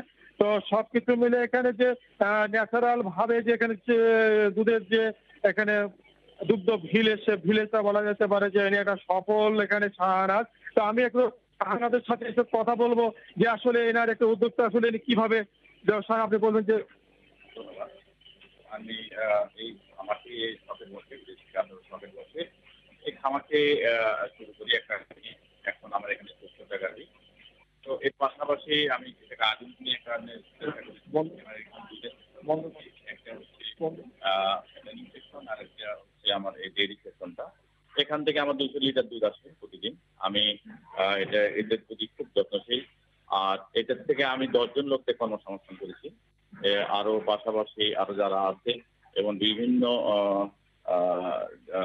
হ্যাঁ, শুনতে পাচ্ছিলেন যে শাহনাজ যে বিদেশ থেকে আসার পরে শাহনাজ আসলে অনেক ব্যবসায় করেছেন। ব্যবসা করার পর ব্যবসায় কিন্তু লস করেছেন, সফলতা না আসার কারণে মূলত উনি এনজিও থেকে টাকা নিয়ে কিন্তু একটি গাভী শখের বসে কিন্তু এখানে এই গাভীটিকে উনি লালন পালন শুরু করে। সে গাভীর বাচ্চা দিয়ে কিন্তু তার আজকে সফলতা। তিনি যেটা বললেন এখানে 70টি গাভী, এই গাভীগুলো কিন্তু সে একটা থেকে কিন্তু এতগুলি গাভী তার এখানে দেখতে পাচ্ছেন। এখান থেকে বর্তমানে 200 কেজি দুধ এখানে উৎপন্ন হচ্ছে এবং দুধগুলো বিভিন্ন দুধ লোক নিয়ে যাচ্ছেন। এরপর এখানে 10 জন লোকের কিন্তু কর্মসংস্থানের সুযোগ হয়েছে। পাশাপাশি মোটা তাজাকরণ করা হচ্ছে। এখান থেকে যে প্রতি বছর উনি একটা বা দুটা করে গরু বিক্রি করছেন, সেটাও হচ্ছে অনেক চড়া মূল্য বিক্রি করছেন। এখানে সবকিছু বলা যেতে পারে যে এখানে তার যে সফলতা, তার যে বর্তমানে সফলতা পেয়েছেন এখান থেকে সে বর্তমানে তিনি আরো জানিয়েছেন যে বর্তমানে তার এই প্রজেক্টে প্রায় 1 কোটি টাকার ঊর্ধ্বে তার এখানে বর্তমানে গরু রয়েছে। তো দিনাজপুরের ঘোড়াঘাট থেকে আমার কাছে ছিল সর্বশেষ খবর। ইমদাদ। বাংলাদেশি নাগরিকরা এবার হজ পালন করতে পারবেন কিনা তা নিয়ে এখনও সৌদি আরবে চলছে আলোচনা। করোনা বাড়ায় সে সুযোগ থেকে বঞ্চিত হতে পারেন তারা। হজযাত্রী না যাওয়ায় অনেকের ব্যবসার সুযোগ দ্বিতীয়বারের মতো কমে আসবে। তবে 2 ডোজ টিকা গ্রহণ করে সৌদিতে থাকা প্রবাসীরা আগের বছরের তুলনায় এবার পবিত্র হজ পালনের বেশি সুযোগ পাবেন বলে আশা প্রকাশ করছেন বাংলাদেশিরা। সৌদি আরব থেকে আল মামুন শিপনের রিপোর্ট। বিশ্বব্যাপী করোনা ভাইরাসের সংক্রমণ বেড়ে যাওয়ায় এবারও বিদেশি হজযাত্রীদের প্রবেশ নিষিদ্ধের দিকে এগোচ্ছে সৌদি সরকার। 2020 সালের মতো এবছরও শুধু স্থানীয়রা সীমিত আকারে পবিত্র হজ পালন করতে পারবেন। তবে এখনও সিদ্ধান্ত চূড়ান্ত হয়নি। সৌদি সরকারের এই সিদ্ধান্ত নিয়ে মিশ্র প্রতিক্রিয়া দেখা গেছে প্রবাসী বাংলাদেশিদের মধ্যে। হজযাত্রী না আসায় এই খাতের সঙ্গে সংশ্লিষ্ট প্রবাসী ব্যবসায়ীরা এবারও ক্ষতির মুখে পড়বেন, তাই তারা রয়েছেন দুশ্চিন্তায়। সৌদি আরবের যে হজ মিশনগুলো এগুলো সবগুলোই বন্ধ, কারণ আমার মনে অনেক আশা ছিল যে আমরাই না বড় হজ করুম একসাথে, আমাদের নসিবে ছিল না গত বছরও। এবছরও করতে পারুম কিনা হজ জানি না, অথবা এবছরও হবে না, কারণ বাইরের থেকে কোনো হাজিও আসবে না, শুধু সীমিত যারা ন্যাশনাল এখানে আছে হাজিগুলো হয়তো এদেরকে পারমিশন দিব।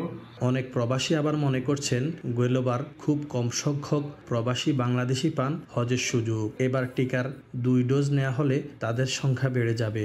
এবারেও আমরা হজের জন্য হজ সম্পাদন করার জন্য আবেদন করেছি, তো জানি না আসলে এটা আমাদের বাকি আছে কিনা। যদি বাকি থাকে তাহলে হয়তো হজ আমরা এবছর করতে পারবো, তবে আমরা আবেদন করেছি। আমার মতো অনেকেই এরকম আবেদন করেছে।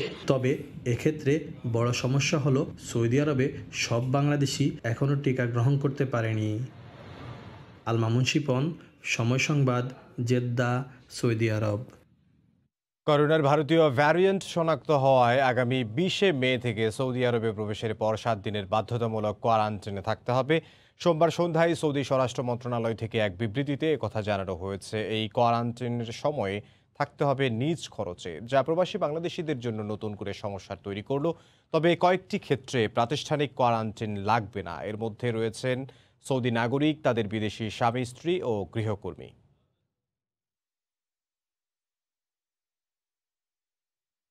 আজ চাঁদ দেখা গেলেই সৌদি আরবে কাল ঈদ। স্বাস্থ্যবিধি মেনে ঈদ উদযাপনে পুরোপুরি প্রস্তুত সৌদি সরকার। এ নিয়ে সবশেষ খবর জানাতে রিয়াদ থেকে সরাসরি যোগ দিচ্ছেন সহকর্মী আরিফুর রহমান। আরিফ। ইমদাদ, আপনাকে ধন্যবাদ। ইমদাদ, আর একটি দিন রোজা হলেই কিন্তু পরিপূর্ণ হয় 30টি রমজান, অর্থাৎ ইসলাম ধর্মের আরবি ক্যালেন্ডারের মধ্যে সবচাইতে গুরুত্বপূর্ণ যে মাস, কোরআন নাজিলে যে মাস, সেটি কিন্তু পরিপূর্ণ হয়। তবে আপনি জানেন যে আসলে এমনটিও হতে পারে যে আজকে চাঁদ দেখা গেলে আগামীকালেই কিন্তু ঈদ। তো আসলে সৌদি আরবের যেই রমজান এবং যে রোজা, সেটা কিন্তু পরিপূর্ণ হচ্ছে বলতে গেলে আজই। অর্থাৎ আমরা অপেক্ষায় আছি আজকে যদি আকাশে চাঁদ এবং চাঁদের যে রেখাটি সেটি উঠে, তাহলে কিন্তু শুধু সৌদি আরব নয়, মধ্যপ্রাচ্যের যে দেশগুলিতে একযোগে শুরু হয়েছিল রোজা, হয়তো সেই সবগুলো দেশে কিন্তু আগামীকাল পবিত্র ঈদ উল ফিতর উদযাপিত হতে পারে। তবে এমনটি সম্ভাবনা উড়িয়ে দেওয়া যায় যে আগামীকাল রোজাও হতে পারে। যদিও সৌদি সরকার কিন্তু ইতিমধ্যে ঘোষণা দিয়েছে পুরো দেশের সব জনগণকে উদ্দেশ্য করে যে যেখানে থাকে সেখানে যাতে চাঁদ দেখার চেষ্টা করে, এবং চাঁদ দেখা যাওয়া মাত্রই যাতে এই দেশের যেই একটি স্পেশাল ব্যবস্থাপনা আছে সেখানে যাতে তাৎক্ষণিকভাবে জানিয়ে দেওয়া হয় যে চাঁদ আকাশে উঠেছে। চাঁদ দেখার জন্য কিন্তু এই দেশে একটি কমিটি আছে, এবং সেই কমিটির দেখার পরপরই কিন্তু এই দেশের রয়্যাল কোর্ট থেকে কিন্তু ঈদের যে ঘোষণা সেটি কিন্তু আসে। তো আমরা আসলে আজকের এই দিনটি কিন্তু এখন অতিবাহিত করছি, অর্থাৎ অনেকেই মনে করছে যে আজকের রোজা শেষ হলেই কিন্তু হয়তো আগামীকাল ঈদ উদযাপিত হবে। আবার অনেকে এমনটি ভাবছেন যে আর একটি দিন রোজা হলেই কিন্তু আসলে পরিপূর্ণ হয় 30টি রোজা, আর 30টি রোজা পরিপূর্ণ হলেই কিন্তু আসলে দেখা যাচ্ছে একদিন পরের দিন কিন্তু ঈদটা এটা নির্ধারিত হয়ে যায়। তো আসলে ঈদের যে আমেজ, সে আমেজটা কিন্তু ছড়িয়ে আছে, অর্থাৎ পুরো সৌদি আরব নয়, মধ্যপ্রাচ্যের যে দেশগুলোতে ঈদের রমজানের যে রোজা উদযাপিত হচ্ছে, সেখানে কিন্তু এক কথা আগামীকালের জন্য কিন্তু অনেকের এক ধরনের মানসিক প্রস্তুতি আছে যে ঈদ অনুষ্ঠিত হবে অথবা না হতে পারে। তো আসলে ইমদাদ ঈদের যে আনন্দ, ঈদের যে খুশি, সেটি হয়তো যারা আমরা প্রবাসী আছি আমরা কিন্তু ওইভাবে ভাগ করে নিতে পারছি না, যেহেতু আমাদের অধিকাংশের পরিবার পরিজন থাকে দেশে, এবং সেই কারণে কিন্তু আসলে আমাদের এই প্রবাসে ঈদটা এক কথা তেমন বেশি আনন্দ আমাদের জীবনে নিয়ে আসে না। ইমদাদ, আপনি জানেন যে আসলে এর মাঝখানে আরেকটি সংবাদ ইতিমধ্যে আজকে প্রকাশিত হয়েছে, সেই সংবাদটি কিন্তু আসলে একটু ব্যতিক্রমী। আপনি জানেন যে আসলে সারা বিশ্বে এখন যে করোনা মহামারী সেটি কিন্তু চলমান, এবং করোনা মহামারীর কারণে বিশ্বের বিভিন্ন দেশ কিন্তু ইতিমধ্যে আমাদের বাংলাদেশ সহ বেশ কয়েকটি দেশকে কিন্তু তারা বন্ধ ঘোষণা করেছে। তাদের যে চলাচল অর্থাৎ আন্তর্জাতিক যে যোগাযোগ সেটি কিন্তু এক কথা বন্ধ আছে। যদিও সৌদি সরকারের পক্ষ থেকে এমন একটি নির্দেশনা এসেছে, সেটি কিন্তু বাস্তবায়িত হওয়ার যে তারিখ সেটি কিন্তু আজকে তারা ঘোষণা করেছে। সৌদি সিভিল অ্যাভিয়েশন থেকে আমরা একটা নির্দেশনা পেয়েছি, যেটি আগামী 20 মে থেকে যারা বাংলাদেশ বা বিভিন্ন দেশ থেকে সৌদি আরবে প্রবেশ করবেন তাদের জন্য অর্থাৎ বাধ্যতামূলক যে কোয়ারেন্টাইন সেটি কিন্তু বাধ্যতামূলক কোয়ারেন্টাইনের ব্যাপারে এক ধরনের নির্দেশনা এসেছে, যে যারাই এই দেশে আসবেন আগামী 20 মের পর থেকে তাদেরকে কিন্তু বাধ্যতামূলক কোয়ারেন্টাইনে থাকতে হবে। তো আসলে ঈদকে উপলক্ষ করে যারা ছুটি নিয়ে দেশে গিয়েছেন এবং যারা 20 মের পরে আসবেন তাদের জন্য এক কথা একটি ভিন্নধর্মী সংবাদই বটে, এবং অনেকে হয়তো চাইবেন যে ঈদের সংক্ষিপ্ত ছুটি কাটিয়ে কিন্তু ফিরে আসতে। তো সেক্ষেত্রে ফিরে আসাটা যাদের 20 তারিখের আগে হবে তারা কিন্তু হয়তো কোয়ারেন্টাইনের যে জটিলতা, কোয়ারেন্টাইনের যে বাধ্যবাধকতা সেটিতে হয়তো পড়বেন না। আর অন্যথায় অনেকে যারা আছেন যারা এই 20 মের পরে আসবেন তাদের কিন্তু বাধ্যতামূলক কোয়ারেন্টাইনে থাকতেই হবে, অর্থাৎ এমনটাই নির্দেশনা সৌদি সিভিল অ্যাভিয়েশনের পক্ষ থেকে আমরা পেয়েছি। আসলে ঈদ উপলক্ষ করে যারা দেশে গিয়েছেন তাদের ভিতরে কিন্তু এখন একটা বাড়তি চিন্তা প্রবেশ করেছে, অর্থাৎ এর পরবর্তীতে কি হয়, নাকি আবারও ঠিক আগের মতো বন্ধ হয়ে যায়, এমন একটি চিন্তা ভাবনার ভিতরে কিন্তু আসলে এখানে থাকা রোজা এবং রোজা শেষ হচ্ছে। তো ইমদাদ, আসলে রোজা এবং ঈদ নিয়ে আগাম যে আমার কাছে তথ্য ছিল সেটি ছিল এই। ইমদাদ, সৌদি আরব থেকে যোগ দিয়েছিলেন সহকর্মী আরিফুর রহমান। যুক্তরাষ্ট্রে অনুমোদন পেল শিশুদের ভ্যাকসিন। 12 থেকে 15 বছর বয়সীরা ফাইজারের এই টিকা গ্রহণ করতে পারবে। এর মাধ্যমে বিশ্বের প্রথম দেশ হিসেবে শিশুদের জন্য টিকা উন্মুক্ত করল জো বাইডেন প্রশাসন। এদিকে দেশটিতে ধীরে ধীরে কমছে করোনার প্রকোপ। আক্রান্ত নেমেছে 25,000-এর মধ্যে, প্রতিদিন মৃত্যু 300-র মতো। যুক্তরাষ্ট্র থেকে লস্কর আল মামুনের রিপোর্ট। যুক্তরাষ্ট্রে 12 থেকে 15 বছর বয়সী কিশোর কিশোরীর জন্য ফাইজারের ভ্যাকসিনের জরুরি ব্যবহারিক প্রয়োগের অনুমতি দিয়েছে মার্কিন খাদ্য ও ওষুধ প্রশাসন দপ্তর FDA, যার মাধ্যমে বিশ্বের প্রথম দেশ হিসেবে যুক্তরাষ্ট্রে শুরু হচ্ছে শিশুদের টিকা প্রয়োগ। ফাইজারের এই উদ্যোগ ঐতিহাসিক বলে মনে করছেন স্বাস্থ্য বিশেষজ্ঞরা।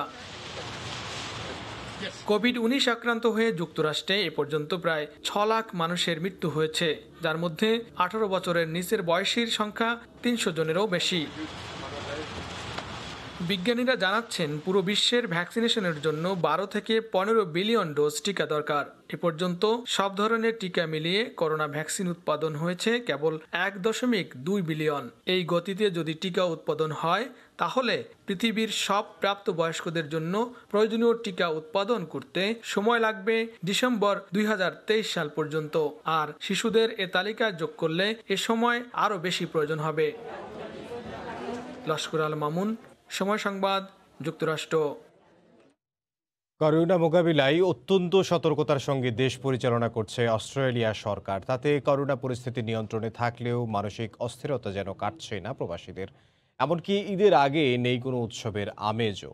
অস্ট্রেলিয়া থেকে প্রবাসী বাংলাদেশিদের ঈদ প্রস্তুতি নিয়ে বিস্তারিত জানাচ্ছেন সহকর্মী SM আমিনুল রুবেল। ধন্যবাদ ইমদাদ। শুভ সকাল। শুরুতে অস্ট্রেলিয়ার করোনা পরিস্থিতি আপনাদেরকে কিছুটা ধারণা দিয়ে রাখছি। শেষ খবর পাওয়া পর্যন্ত আমাদের কাছে যে অস্ট্রেলিয়াতে এই মুহূর্তে 202 জন করোনা আক্রান্ত রোগী আছেন। তাদের মধ্যে শুধুমাত্র 6 জনই কিন্তু স্থানীয় রোগী, যারা স্থানীয়ভাবে করোনা আক্রান্ত হয়েছেন বিভিন্ন সময়ে। এছাড়া বাকি 196 জন তারা কিন্তু বিভিন্ন আন্তর্জাতিক ফ্লাইটে করে, বিশেষ ফ্লাইটে করে অস্ট্রেলিয়াতে এসেছেন পৃথিবীর বিভিন্ন দেশ থেকে। তারা কিন্তু এই মুহূর্তে চিকিৎসারত অবস্থায় আছে, খুব ক্রিটিক্যাল অবস্থায় কেউ কিন্তু নেই। যেমনটি কবির জানছিলেন এতদিন যে অস্ট্রেলিয়াতে গত 4 মাসে শুধুমাত্র একজনই বৃদ্ধ মানুষ করোনা আক্রান্ত হয়ে মারা গেছেন। মৃতের সংখ্যা আর বাড়েনি, মৃতের সংখ্যা সর্বমোট 910 জন। এই মুহূর্তে অস্ট্রেলিয়াতে করোনা আক্রান্ত অবস্থায় কোনো বাংলাদেশি নেই। আমাদের কাছে যতটুকু খবর আছে যে দুজন মা এবং সন্তান যে দুজন করোনা আক্রান্ত অবস্থায় বাংলাদেশ থেকে এসেছিলেন কিছুদিন আগে, সন্তান ছেলে ইতিমধ্যেই কিন্তু বাসায় চলে গেছেন গত সপ্তাহে, এবং মা যার বয়স 60+ ছিলেন তিনিও কিন্তু গতকালকে সুস্থ হয়ে করোনা নেগেটিভ রিপোর্ট পেয়ে কিন্তু বাসায় ফিরে গেছেন। তো অস্ট্রেলিয়াতে করোনা পরিস্থিতি স্থিতিশীল অবস্থায় আছে, ভালো অবস্থায় আছে। তবে এর পেছনে কিন্তু সরকারকে প্রচুর ঘাম ঝরাতে হচ্ছে, স্থানীয় নাগরিকদেরকে কিন্তু অনেকটাই স্যাক্রিফাইস করে চলতে হচ্ছে, বিশেষ করে প্রবাসী যারা আছে তারা কিন্তু স্যাক্রিফাইস করে চলেছে। ভ্যাকসিনেশনের ব্যাপারে আসি যে অস্ট্রেলিয়া কিন্তু ভ্যাকসিন কার্যক্রমে কিছুটা গতি পেয়েছে। আপনারা জানেন যে ফেব্রুয়ারির মাঝামাঝিতে অস্ট্রেলিয়াতে ভ্যাকসিন কার্যক্রম শুরু হয়েছিল এবং সরকার কিন্তু শুরুতে বলেছিল এই বছরের শেষ নাগাদ বা সেপ্টেম্বর অক্টোবর নাগাদ পুরো অস্ট্রেলিয়ার সবাইকে এই ফ্রি ভ্যাকসিন কার্যক্রমের আওতায় আনা হবে। তবে সেই গত 2 মাসে কিন্তু সেই গতিটি অনেকই স্লো ছিল, সেটি কিন্তু আস্তে আস্তে গতি বাড়তে শুরু করেছে। বিশেষ করে এই মুহূর্তে অস্ট্রেলিয়াতে যারা 50 বছরের ঊর্ধ্ব যারা আছেন সাধারণ নাগরিক সবাই কিন্তু ভ্যাকসিনের আওতায় আসতে পারছেন। প্রায় 27 লক্ষ ডোজ কিন্তু ইতিমধ্যে দেওয়া হচ্ছে এবং এই সংখ্যাটি কিন্তু প্রতিদিনই বাড়ছে। তবে সরকার তাদের আগের কথা থেকে ফিরে এসেছেন, তারা বলছেন যে এই 1 বছরের মাথায় পুরো অস্ট্রেলিয়ার সবাইকে ভ্যাকসিনের আওতায় আনা সম্ভব না, সেটি হয়তো আগামী বছরের শেষ পর্যন্ত চলে যেতে পারে। তো স্থানীয় আমাদের অস্ট্রেলিয়াতে বাংলাদেশি স্টুডেন্ট যারা আছে, যাদের কিন্তু ইতিমধ্যে অনেকে পড়াশোনা শেষ হয়ে যাচ্ছে আগামী সেমিস্টারে, তারা হয়তো বা দুর্ভাগ্যবশত অস্ট্রেলিয়া থেকে ভ্যাকসিন নিয়ে দেশে ফিরতে পারবে না। তাদের যে ভ্যাকসিনের যে লাইনটি তাদের নাম যখন আসবে ততদিনে হয়তোবা তাদের ভিসাই শেষ হয়ে যাবে, তাদের অনেকে দেশে ফিরে যেতে হবে। অস্ট্রেলিয়া কি কঠোরভাবে যে নিয়ন্ত্রণ করে চলেছে এই করোনা পরিস্থিতি, তার একটি উদাহরণ দেয় যে পৃথিবীর বিভিন্ন দেশে যেসব দেশে করোনা পরিস্থিতি খারাপ হচ্ছে সেই সব দেশের সাথে কিন্তু আন্তর্জাতিক যোগাযোগ সম্পূর্ণ বন্ধ করে দেওয়া হচ্ছে। কিছুদিনের জন্য বন্ধ ছিল ইংল্যান্ডের সাথে, ব্রাজিলের সাথে, ইউরোপের অনেকগুলো দেশের সাথে। তারপরে কিন্তু বাংলাদেশের আন্তর্জাতিক বর্ডার বাংলাদেশ থেকেই বন্ধ করে দেওয়া হয়েছিল এবং গত 2 সপ্তাহ আগে কিন্তু ইন্ডিয়ার করোনা পরিস্থিতি খারাপ হওয়ার পর ইন্ডিয়ার সাথে আন্তর্জাতিক বর্ডার বন্ধ করে দেওয়া হয়েছিল। সেখানে এই মুহূর্তে প্রায় 9,000 অস্ট্রেলিয়ান নাগরিক আটকে আছে, যারা দীর্ঘদিন যাবত অস্ট্রেলিয়াতে আসার চেষ্টা করছে। তাদেরকে কিন্তু সেখানে আটকে দেওয়া হয়েছিল আন্তর্জাতিক বর্ডার, এবং তাদেরকে অস্ট্রেলিয়াতে যদি কোনোভাবে ঢোকার চেষ্টা করা হয় তা বলা হয়েছিল নতুন রুলসে যে তাদেরকে কিন্তু জেল জরিমানা পর্যন্ত গুনতে হবে। যদিও এখানে ইন্ডিয়ান কমিউনিটি তারা কিন্তু কেস করেছে সরকারের এগেনস্টে এবং সাথে সাথে রেজাল্ট এসেছে যে এটি তাদের নাগরিক অধিকার, তারা অস্ট্রেলিয়াতে ফিরে আসতে পারবে। তবে ফ্লাইটের স্বল্পতার কারণে দীর্ঘদিন যাবৎ কিন্তু তাদেরকে অপেক্ষা করতে হচ্ছে।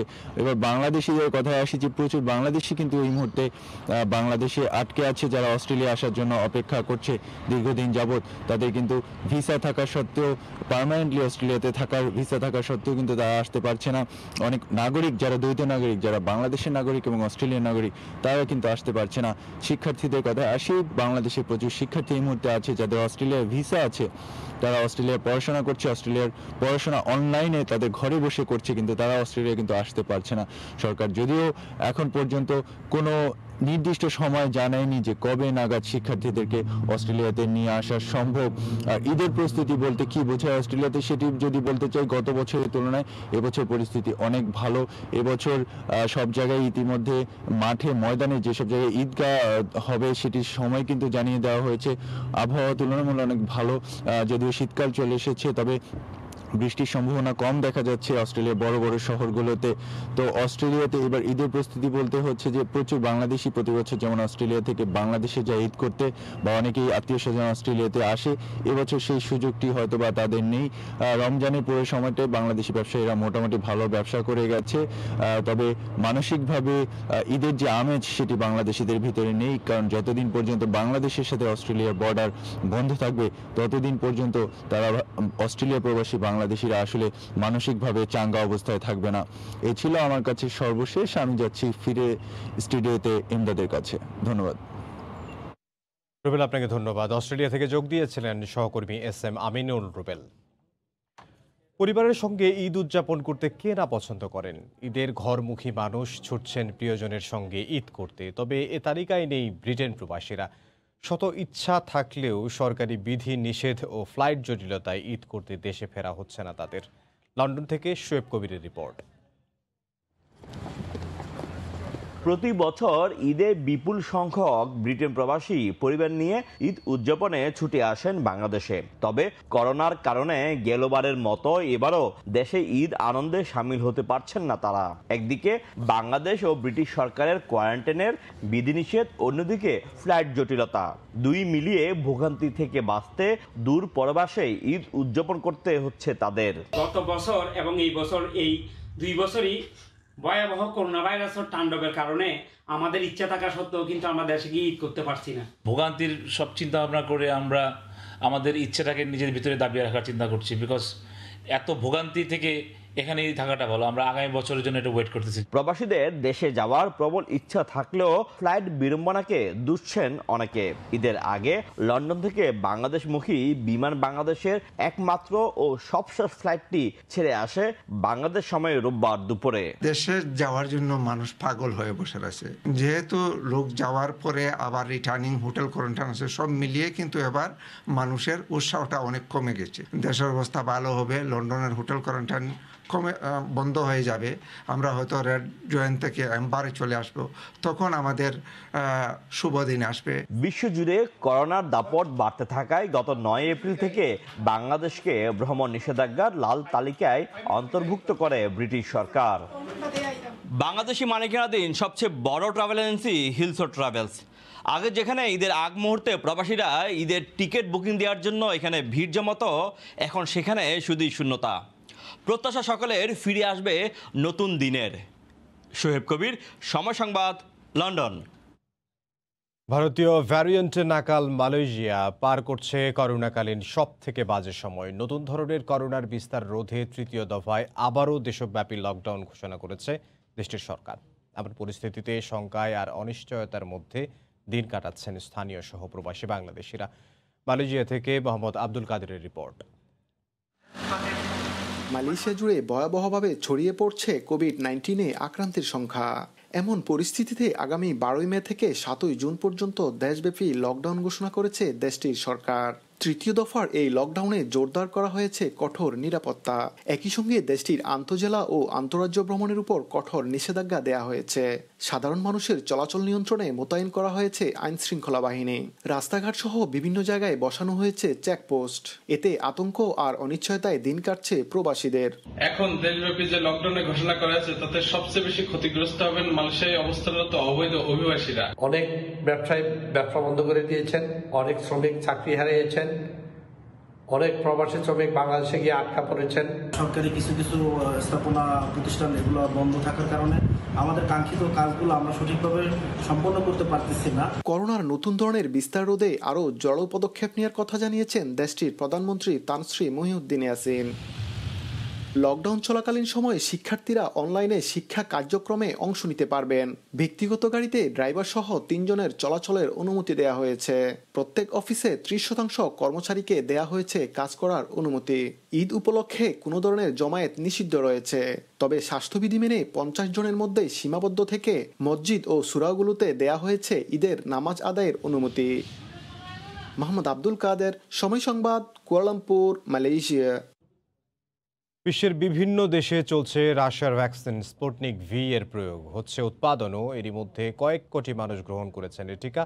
এটি করোনা প্রতিরোধে 90% বেশি কার্যকর। রাশিয়ায় থাকা বাংলাদেশি চিকিৎসকরা বলছেন, রুশ টিকা গ্রহণের পর করোনা আক্রান্ত হওয়ার সুযোগ নেই। চালান নিলে বাংলাদেশিরা নির্বিঘ্নে গ্রহণ করতে পারবেন এই ভ্যাকসিন। এপ্রিলের শেষে বাংলাদেশে অনুমোদন পায় রাশিয়ার ভ্যাকসিন স্পুটনিক ভি। অক্সফোর্ড অ্যাস্ট্রাজেনেকার টিকার সরবরাহ সংকটে এর ওপর আস্থা রাখে বাংলাদেশ। প্রতিবেশী ভারত সহ বিশ্বের বিভিন্ন দেশে চলছে রুশ ভ্যাকসিনটির প্রয়োগ। কয়েকটি টিকা নিয়ে যখন প্রশ্ন উঠেছে মানবদেহে তা ক্ষতি সাধন করছে, ঠিক সেই সময় রুশ ভ্যাকসিনটি এখনও প্রশ্নের ঊর্ধ্বে। রাশিয়ায় থাকা বাংলাদেশি গবেষকরা বলছেন, করোনার ভারতীয় ধরনের বিরুদ্ধেও লড়তে সক্ষম এটি। এমনকি মডার্না ফাইজারের থেকেও এটি বেশি কার্যকর। বাংলাদেশি চিকিৎসকরা তাই আশাবাদী, দেশে প্রয়োগ শুরু হলে কমে আসবে কোভিডের প্রকোপ। রাশিয়াতে প্রায় 2 কোটি মানুষ এই ভ্যাকসিনটি গ্রহণ করেছে। কিছু কিছু ক্ষেত্রে সামান্য জ্বর, ক্ষুধা কমে যাওয়া অথবা বমি ভাব এই ধরনের উপসর্গ ছাড়া বড় ধরনের কোনো সমস্যা দেখা যায়নি এবং এই ভ্যাকসিনটির সফলতা প্রায় 91%। তাই রাশিয়া ছাড়াও রাশিয়ার বাইরে অনেক দেশ এই ভ্যাকসিনটি গ্রহণ করছে এবং করোনা প্রতিরোধের ক্ষেত্রে এই ভ্যাকসিনটির একটি ভালো সুফল পাওয়া যাচ্ছে। তাই আমাদের দেশ যদি এই ভ্যাকসিনটি পায় বা আমাদের দেশে যদি স্পুতনিক বি ভ্যাকসিনটি পৌঁছায়, তাহলে এটি আমাদের দেশে করোনা প্রতিরোধের ক্ষেত্রে একটা ভালো ভূমিকা রাখবে বলে মনে করি। 2 ডোজের এই টিকা 3 থেকে 5 ডিগ্রি সেলসিয়াস তাপমাত্রায় রাখলে ভালো থাকে, ফলে উষ্ণ দেশগুলোতে এটি পরিবহন ও সংরক্ষণ খুবই সহজ। সৈয়দ ইফতেখার, সময় সংবাদ। প্রবাসী বাংলাদেশিরা সারা বছরই দেশে রেমিটেন্স পাঠালেও বিভিন্ন উপলক্ষ আসলে তার পরিমাণ বেড়ে যায়। বিশেষ করে ঈদের মতো বড় উপলক্ষ এলে সেই পরিমাণ আরও বাড়ে। গেল বছরের তুলনায় ফ্রান্স থেকে বাংলাদেশের রেমিটেন্সের পরিমাণ এবার বেড়েছে বলে জানিয়েছেন সংশ্লিষ্টরা। ফ্রান্সের প্যারিস থেকে সহকর্মী মোহাম্মদ লুৎফর রহমান বাবুর রিপোর্ট। সারা বছরই ইউরোপ প্রবাসী বাংলাদেশিরা দেশে অর্থ প্রেরণ করে থাকেন, তবে ঈদ আসলে সেই পরিমাণ আরও বেড়ে যায়। ঈদ আসলে প্রতি বছর প্রিয়জনদের জন্য ঈদের টাকা পাঠাই, যারা তারা বাংলাদেশে খুব সুন্দর করে ঈদ করতে পারে। করোনা বিপর্যস্ত অবস্থার মধ্যেও ফ্রান্স প্রবাসী বাংলাদেশিরা তাদের স্বজনদের জন্য দেশে অর্থ প্রেরণ করেছেন, যা গত বছর তুলনায় ছিল কিছুটা বেশি। টাকার বিপরীতে ইউরোর রেট এবার কিছুটা বেশি, আর সরকারের প্রণোদনা, এসব কারণেই দেশে টাকা প্রেরণের পরিমাণ বেশি ছিল বলে মনে করছেন সংশ্লিষ্টরা। বাংলাদেশ সরকার এবার 2% প্রণোদনা দিচ্ছে, প্লাস এরা বেতন পাইছে এবং খুশি মনে তাদের ফ্যামিলির জন্য স্বাচ্ছন্দ্য বোধ করেই করছে। টাকার রেটও বেশি, এবার টাকার রেট একটু বেশি, এর জন্য আমরা করোনার মধ্যে কাজ করবো না, তখনও আমরা রেট ভালো তখনই আমরা টাকা দেশে পাঠাইতেছি। করোনা বিপর্যয়ের মধ্যেই ফ্রান্স প্রবাসী বাংলাদেশিরা তাদের স্বজনদের জন্য এবারের ঈদেও রেমিটেন্স পাঠিয়েছেন, আর তাদের প্রেরিত এই রেমিটেন্সে বাড়ছে বৈদেশিক মুদ্রা রিজার্ভ, যা দেশের অর্থনীতিকে শক্তিশালী করছে। মোহাম্মদ লুৎফর বাবু, সময় সংবাদ, প্যারিস। কুয়েতে এবার একেবারেই জমে ওঠেনি আতর ও পারফিউমের বেচা কেনা। ক্রেতাশূন্য মার্কেটগুলো মহামারী করোনার প্রাদুর্ভাব রোধে সরকারের দেয়া 12 ঘন্টার কারফিউ চলছে দেশটিতে। এতে ব্যবসা প্রতিষ্ঠান 5টার মধ্যে বন্ধ করে দেয়ায় চরম বিপাকে পড়েছেন ব্যবসায়ীরা। লোকসান গুনতে হচ্ছে বাংলাদেশিদেরও। কুয়েত থেকে শরীফ মোহাম্মদ মিজানুর রহমানের তথ্য ও ছবিতে রিপোর্ট। ঈদ এলেই প্রতি বছর বাড়ে আতর ও সুগন্ধির চাহিদা, তবে এবছর তার ব্যতিক্রম। সারা বিশ্বের মতো করোনায় কুয়েতের ব্যবসা বাণিজ্যও ব্যাপক ক্ষতির মুখে। কুয়েতের সুক মোবারকিয়া মার্কেট বাংলাদেশি সহ সৌদি আরব, কাতার, বাহরাইন, সংযুক্ত আরব আমিরাত থেকে আগত পর্যটকদের অত্যন্ত পছন্দের বিপণী বিতান। বিমান চলাচল বন্ধ থাকায় কোনো পর্যটক কুয়েতে আসতে পারছেন না। এখানে আতর ব্যবসায় জড়িত কয়েকশো প্রবাসী বাংলাদেশি। স্থানীয়দের পাশাপাশি প্রবাসী বাংলাদেশিরাও পড়েছেন লোকসানের মুখে। এই রমজান মাসে আমাদের প্রত্যেক বছর যেভাবে ব্যবসা বাণিজ্য এই লকডাউনের কারণে, করোনার মহামারীর কারণে ব্যবসা বাণিজ্য অনেক ডাউন। রমজানের ব্যবসাটা আগের মতো না, গত বছরের যে লকডাউনে তো ব্যবসায় আসেন না, এবার দোকান খোলা হয়েছে কিন্তু ব্যবসা নাই। ঈদের সময় কিছু ভালো সেল হয়, এইবার ঈদে আমাদের রমজানের সময় তেমন একটা সেল নাই। মহামারী করোনার প্রাদুর্ভাব রোধে সরকারের দেয়া 12 ঘন্টার কারফিউ চলছে দেশটিতে। এতে ব্যবসা প্রতিষ্ঠান বিকেল 5টার মধ্যে বন্ধ করে দেয়ায় চরম বিপাকে পড়েছেন ব্যবসায়ীরা। সময় সংবাদ, কুয়েত। আবারও ঈদযাত্রার খবর জানাবো। ঈদ সামনে রেখে শিমুলিয়া বাংলা বাজার নৌ রুটে ঘরমুখ মানুষের ঢল, মানা হচ্ছে না স্বাস্থ্যবিধি। এ বিষয়ে বিস্তারিত জানাতে মুন্সিগঞ্জের শিমুলিয়া ঘাটে আছেন সহকর্মী নাসিরউদ্দিন উজ্জ্বল। সরাসরি চলে যাচ্ছি তার কাছে।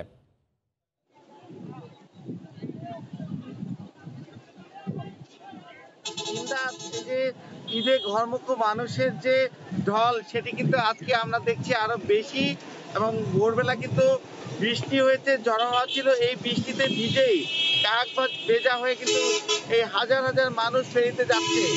আমরা এখানে চোখের সামনে দেখেছি, অন্তত এই যে পেছনে যেতে সেটি দেখছেন যে লোকজনে ভর্তি, এর চেয়েও বেশি ভরপুর অবস্থায় ইতিমধ্যে কিন্তু আমাদের চোখের সামনে 3টি ফেরি চলে গেছে, এবং যেখানে বৃষ্টিতে ভিজে কাক ভেজা হয়ে লোকজন যাচ্ছে এবং মানে হুমড়ি খেয়ে পড়ছে যে ফেরিতে উঠবার জন্য।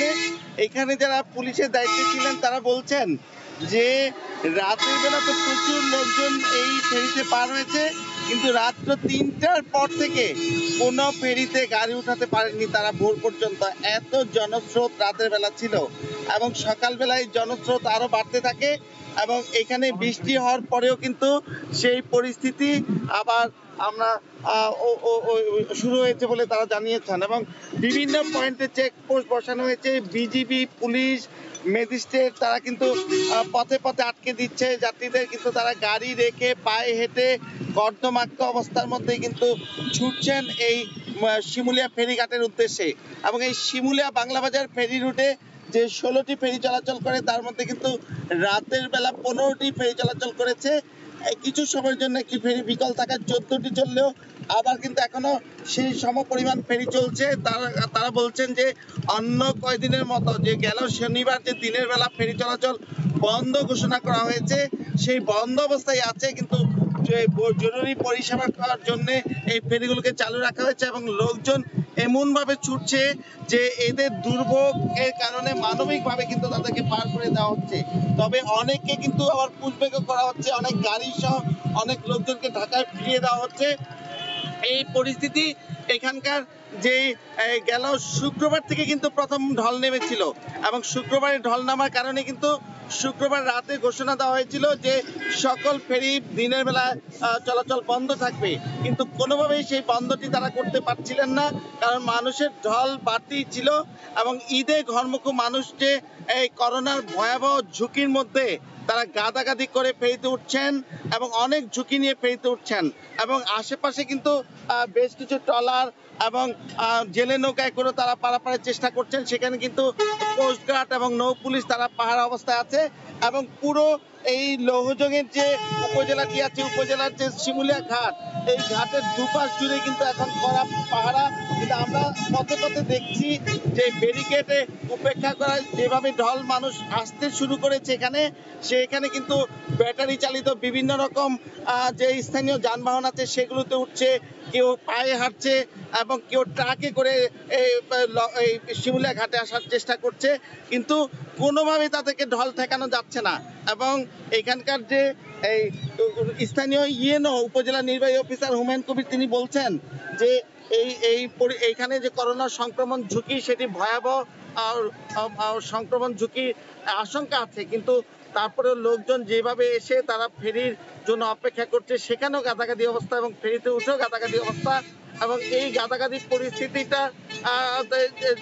কারণে তারা কিন্তু অনেক ক্ষেত্রে মানবিক কারণে পার করে দেওয়ার কথা বলছেন। আর বিআইডব্লিউটিসি বলছে যে তাদের নির্দেশনা রয়েছে দিনের বেলা ফেরি চলাচল বন্ধ রাখার, তবে জরুরি পরিষেবা যেসব অ্যাম্বুলেন্স রয়েছে, পণ্যবাহী যান রয়েছে সেগুলোকে পার করে দেওয়ার তারা চেষ্টা করেন। তবে আজকের পরিস্থিতিটা কিন্তু আমরা দেখছি যে অন্য যে কোনো দিনের চাইতে কিন্তু আজকের পরিস্থিতিটা বেশি চাপ মানুষের এবং যত ফেরি যাচ্ছে মুহূর্তে মুহূর্তে ফেরি যাচ্ছে, যে আমরা দেখছি যে এই অন্তত 15-20 মিনিটের মধ্যে কিন্তু অন্তত 3টি ফেরি চলে গেছে, এই আরেকটি ফেরি এখন চলে যাবে। আপনারা দেখছেন যে এই ফেরিটি যে ডাম ফেরি রায়পুরা, সেই রায়পুরা বিশাল ফেরি এই মাথা থেকে এই মাথা পর্যন্ত পুরো এলাকায় কিন্তু মানুষ আর মানুষ, কিন্তু মাঝখানে তারা দ্রুত সময়ের মধ্যেই অন্য ফেরি যখন ছেড়ে দিবে এমন মুহূর্তে লোকজন যখন সেখানে ছুটে যায় ওই মুহূর্তে কিন্তু তারা এই ট্রাক এবং কিছু গাড়ি এই ফেরিতে আপলোড করতে পারে এবং এই যে তারা এই গাড়ি এবং এই যে গাড়ি কিছু দিয়েছেন এরপরে কিন্তু মাঝখান দিয়ে লোকজন ছুটছে এবং এই যে আমরা দেখছি যে নারী পুরুষ এরা কিভাবে ফেরিতে গিয়ে ওঠার চেষ্টা করছে ঝুঁকি নিয়ে এবং এই যে 10 কিলোমিটার পথ, এই 10 কিলোমিটার পথ পাড়ি দেওয়ার কিন্তু এখন এই ফেরি ছাড়া অন্য বিকল্প নেই, কারণ হচ্ছে এখানে লঞ্চ, স্পিড বোট, ট্রলার সবকিছু বন্ধ রাখা হয়েছে এবং এই ফেরিতে যারা পার হচ্ছেন তাদের জন্য কিন্তু টাকা নেওয়া হচ্ছে, প্রতি 25 টাকা করে নেওয়া হচ্ছে। এখানে একজন ইজারাদার এই টাকা নেওয়ার জন্য অন্তত কয়েকশো লোক নিয়োগ করেছে আশেপাশে, যে তারা যাত্রীদের থেকে টাকা আদায় করার জন্য। এবং এই যে শিমুলিয়া ঘাটে ঈদে ঘুরমুখ মানুষের এই ছিল সর্বশেষ। ইমদাদ। মুন্সিগঞ্জের শিমুলিয়া ঘাট থেকে যোগ দিয়েছিলেন সহকর্মী নাসির উদ্দিন উজ্জ্বল। কাতারে করোনার দ্বিতীয় ঢেউয়ে জারি করা কঠোর বিধি নিষেধ 4 ধাপে প্রত্যাহার করার ঘোষণা দিয়েছে দেশটির সরকার। করোনা সংক্রমণ কমতে থাকায় আগামী 28 মে থেকে প্রথম ধাপে খুলে দেয়া হবে বন্ধ থাকা সরকারি বেসরকারি প্রতিষ্ঠানগুলো। কাতার প্রতিনিধি আনোয়ার হোসেন মামুনের তথ্য, ছবি নিয়ে রিপোর্ট। কাতারে করোনার দ্বিতীয় ঢেউয়ে সংক্রমণ বেড়ে যাওয়ায় গেল 9 এপ্রিল কঠোর বিধিনিষেধ আরোপ করে দেশটির সরকার। বন্ধ করে দেওয়া হয় সরকারি বেসরকারি বহু প্রতিষ্ঠান। দেশটিতে গণহারে ভ্যাকসিন কার্যক্রমের কারণে অনেকটা নিয়ন্ত্রণে এসেছে ভাইরাসের প্রকোপ। করোনা সংক্রমণ কমতে থাকায় আবারও কঠোর বিধিনিষেধ প্রত্যাহারের ঘোষণা দিয়েছে দেশটির সরকার। 4 ধাপে উঠিয়ে নেওয়া হবে বিধিনিষেধ। এই ঘোষণায় খুশি প্রবাসী বাংলাদেশি ও ব্যবসায়ীরা। আমরা যারা ব্যবসা বাণিজ্যে ভীষণভাবে ক্ষতিগ্রস্ত হয়েছি, ইনশাল্লাহ আশা করি 28 তারিখ থেকে তারপর মাস পর্যন্ত আমরা সব সমস্যা ওপেন হয়ে যাওয়ার পর ইনশাল্লাহ আমরা আবার এগুলা কভার করতে পারবো। বাংলাদেশ কমিউনিটি কাতারের পক্ষ থেকে কাতার গভর্নমেন্টকে অভিনন্দন জানাচ্ছি। সাথে সাথে ওই সময়ে যে ভ্যাকসিন চলমান থাকবে এবং অন্যান্য যে শিথিল আকারে যেগুলা থাকবে ওইগুলা যেন সকল বাংলাদেশি যেন গুরুত্বের সাথে যেন সেটা পালন করে। আগামী 28 মে প্রথম ধাপ, 18 জুন দ্বিতীয় ধাপ, 9 জুলাই তৃতীয় ধাপ এবং 30 জুলাই চতুর্থ ধাপে একেবারে প্রত্যাহার হয়ে যাবে বিধিনিষেধ। মূলত দেশটিতে গণটিকা কার্যক্রমই করোনা সংক্রমণের হার কমিয়েছে। সময় সংবাদ, কাতার। ভোরের সময় আরও থাকছে। শ্রীলঙ্কার বিপক্ষে ওয়ানডে সিরিজ সামনে রেখে ঈদের আগে শেষ অনুশীলন টাইগারদের। পারিবারিক কারণে সিরিজে থাকছেন না ফিল্ডিং কোচ রায়ান কুক।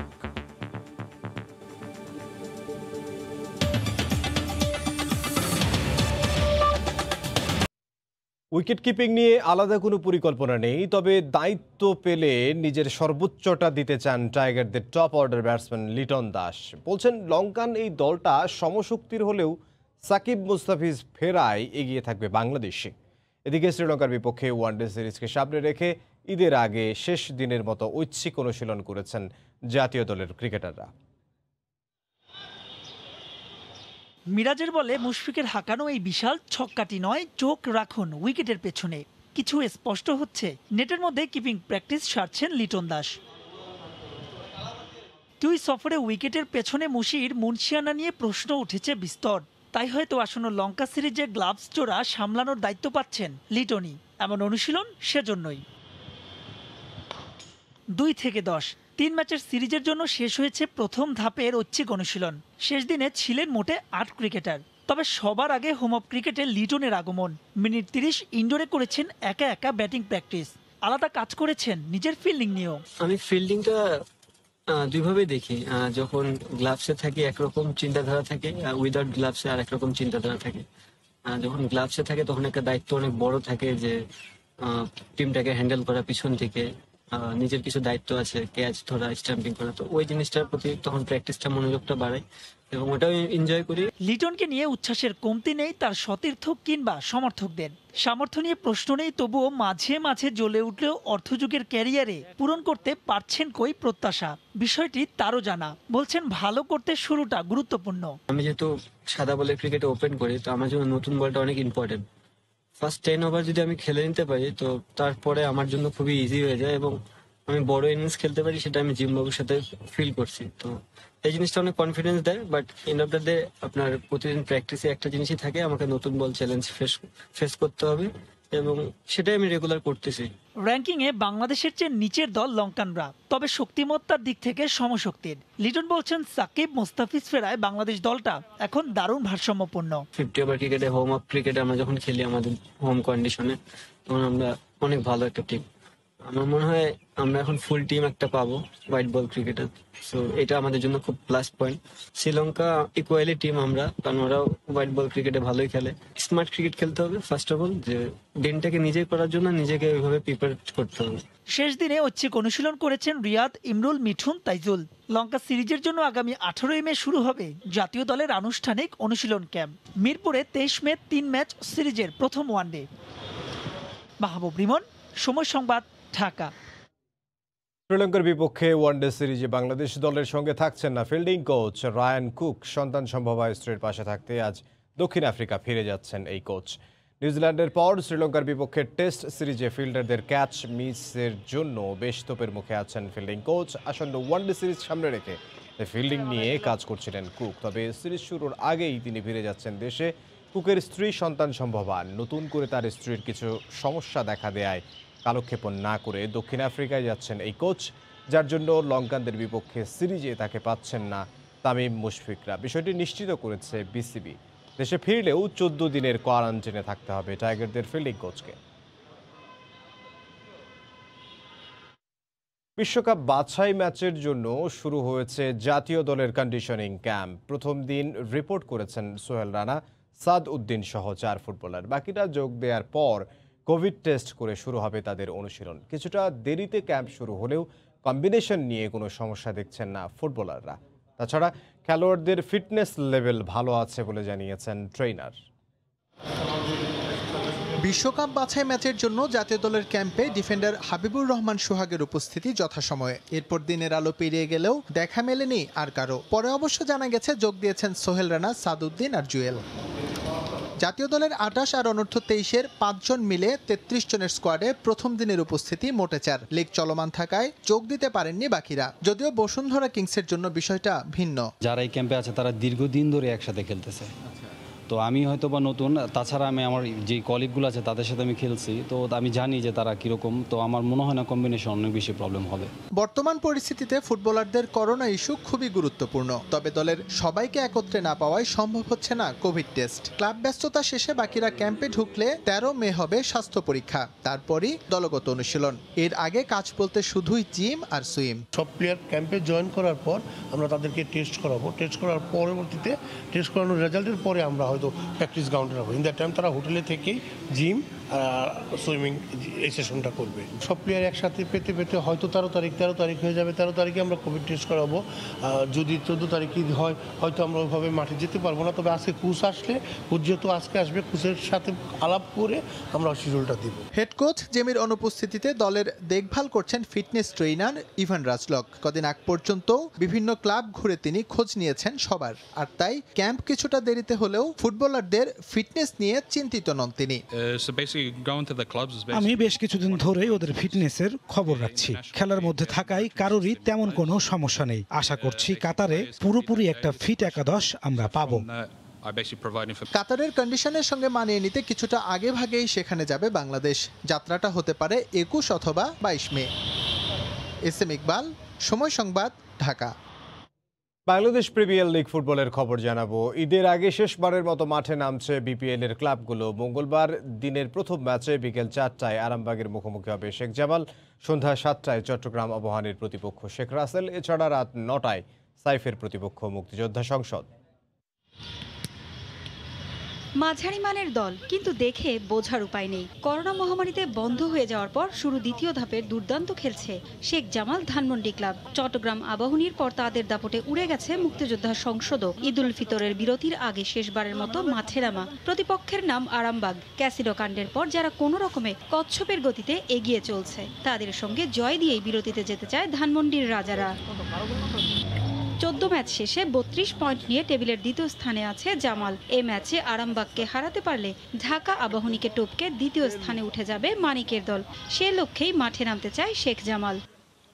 সন্ধ্যায় শেখ রাসেলের বিপক্ষে লড়বে চট্টগ্রাম আবাহনী। শেষ ম্যাচে মোহামেডানের কাছে ১-০ গোলে হেরেছে ২০১৩ সালের ট্রেবল জয়ীরা। তাই চট্টগ্রাম আবাহনীকে হারিয়েই জয়ে ফেরার লক্ষ্য তাদের। ১৫ ম্যাচ শেষে ২৬ পয়েন্ট নিয়ে টেবিলের পঞ্চম স্থানে আছে টি2-র শীর্ষরা। সমান ম্যাচে ১ পয়েন্ট কম নিয়ে ষষ্ঠ স্থানে আছে চট্টলার দলটি। তাই হাড্ডাহাড্ডি লড়াই হতে পারে এই ম্যাচে। রাতের শেষ ম্যাচে মুক্তিযোদ্ধার বিপক্ষে লড়বে সাইফ স্পোর্টিং ক্লাব। ভালো মানের ফুটবলার নিয়েও লিগে সেভাবে নিজেদের মেলে ধরতে পারছে না সাইফ। তবে জামাল ভুঁইয়া যোগ দেয়, শক্তি বেড়েছে তাদের। শেষ ম্যাচে সাইফকে ৫-২ গোলে উড়িয়ে দিয়েছে চট্টগ্রাম আবাহনী। জয়ে ফিরতে তাই মরিয়া হয়ে আছে তারা। পারভিন আক্তার, সময় সংবাদ, ঢাকা। ভোরের সময়ের শীর্ষ সংবাদ জানিয়ে দিচ্ছে আরও একবার। ঈদযাত্রায় রাতেও বাড়ি ফেরা মানুষের ঢল। ট্রাক, পিকআপ ভ্যান, প্রাইভেট কারে ছাড়ছেন রাজধানী। মহাসড়কে দীর্ঘ যানজটে বাড়তি ভোগান্তি। ফেরিঘাটে মানুষের স্রোত।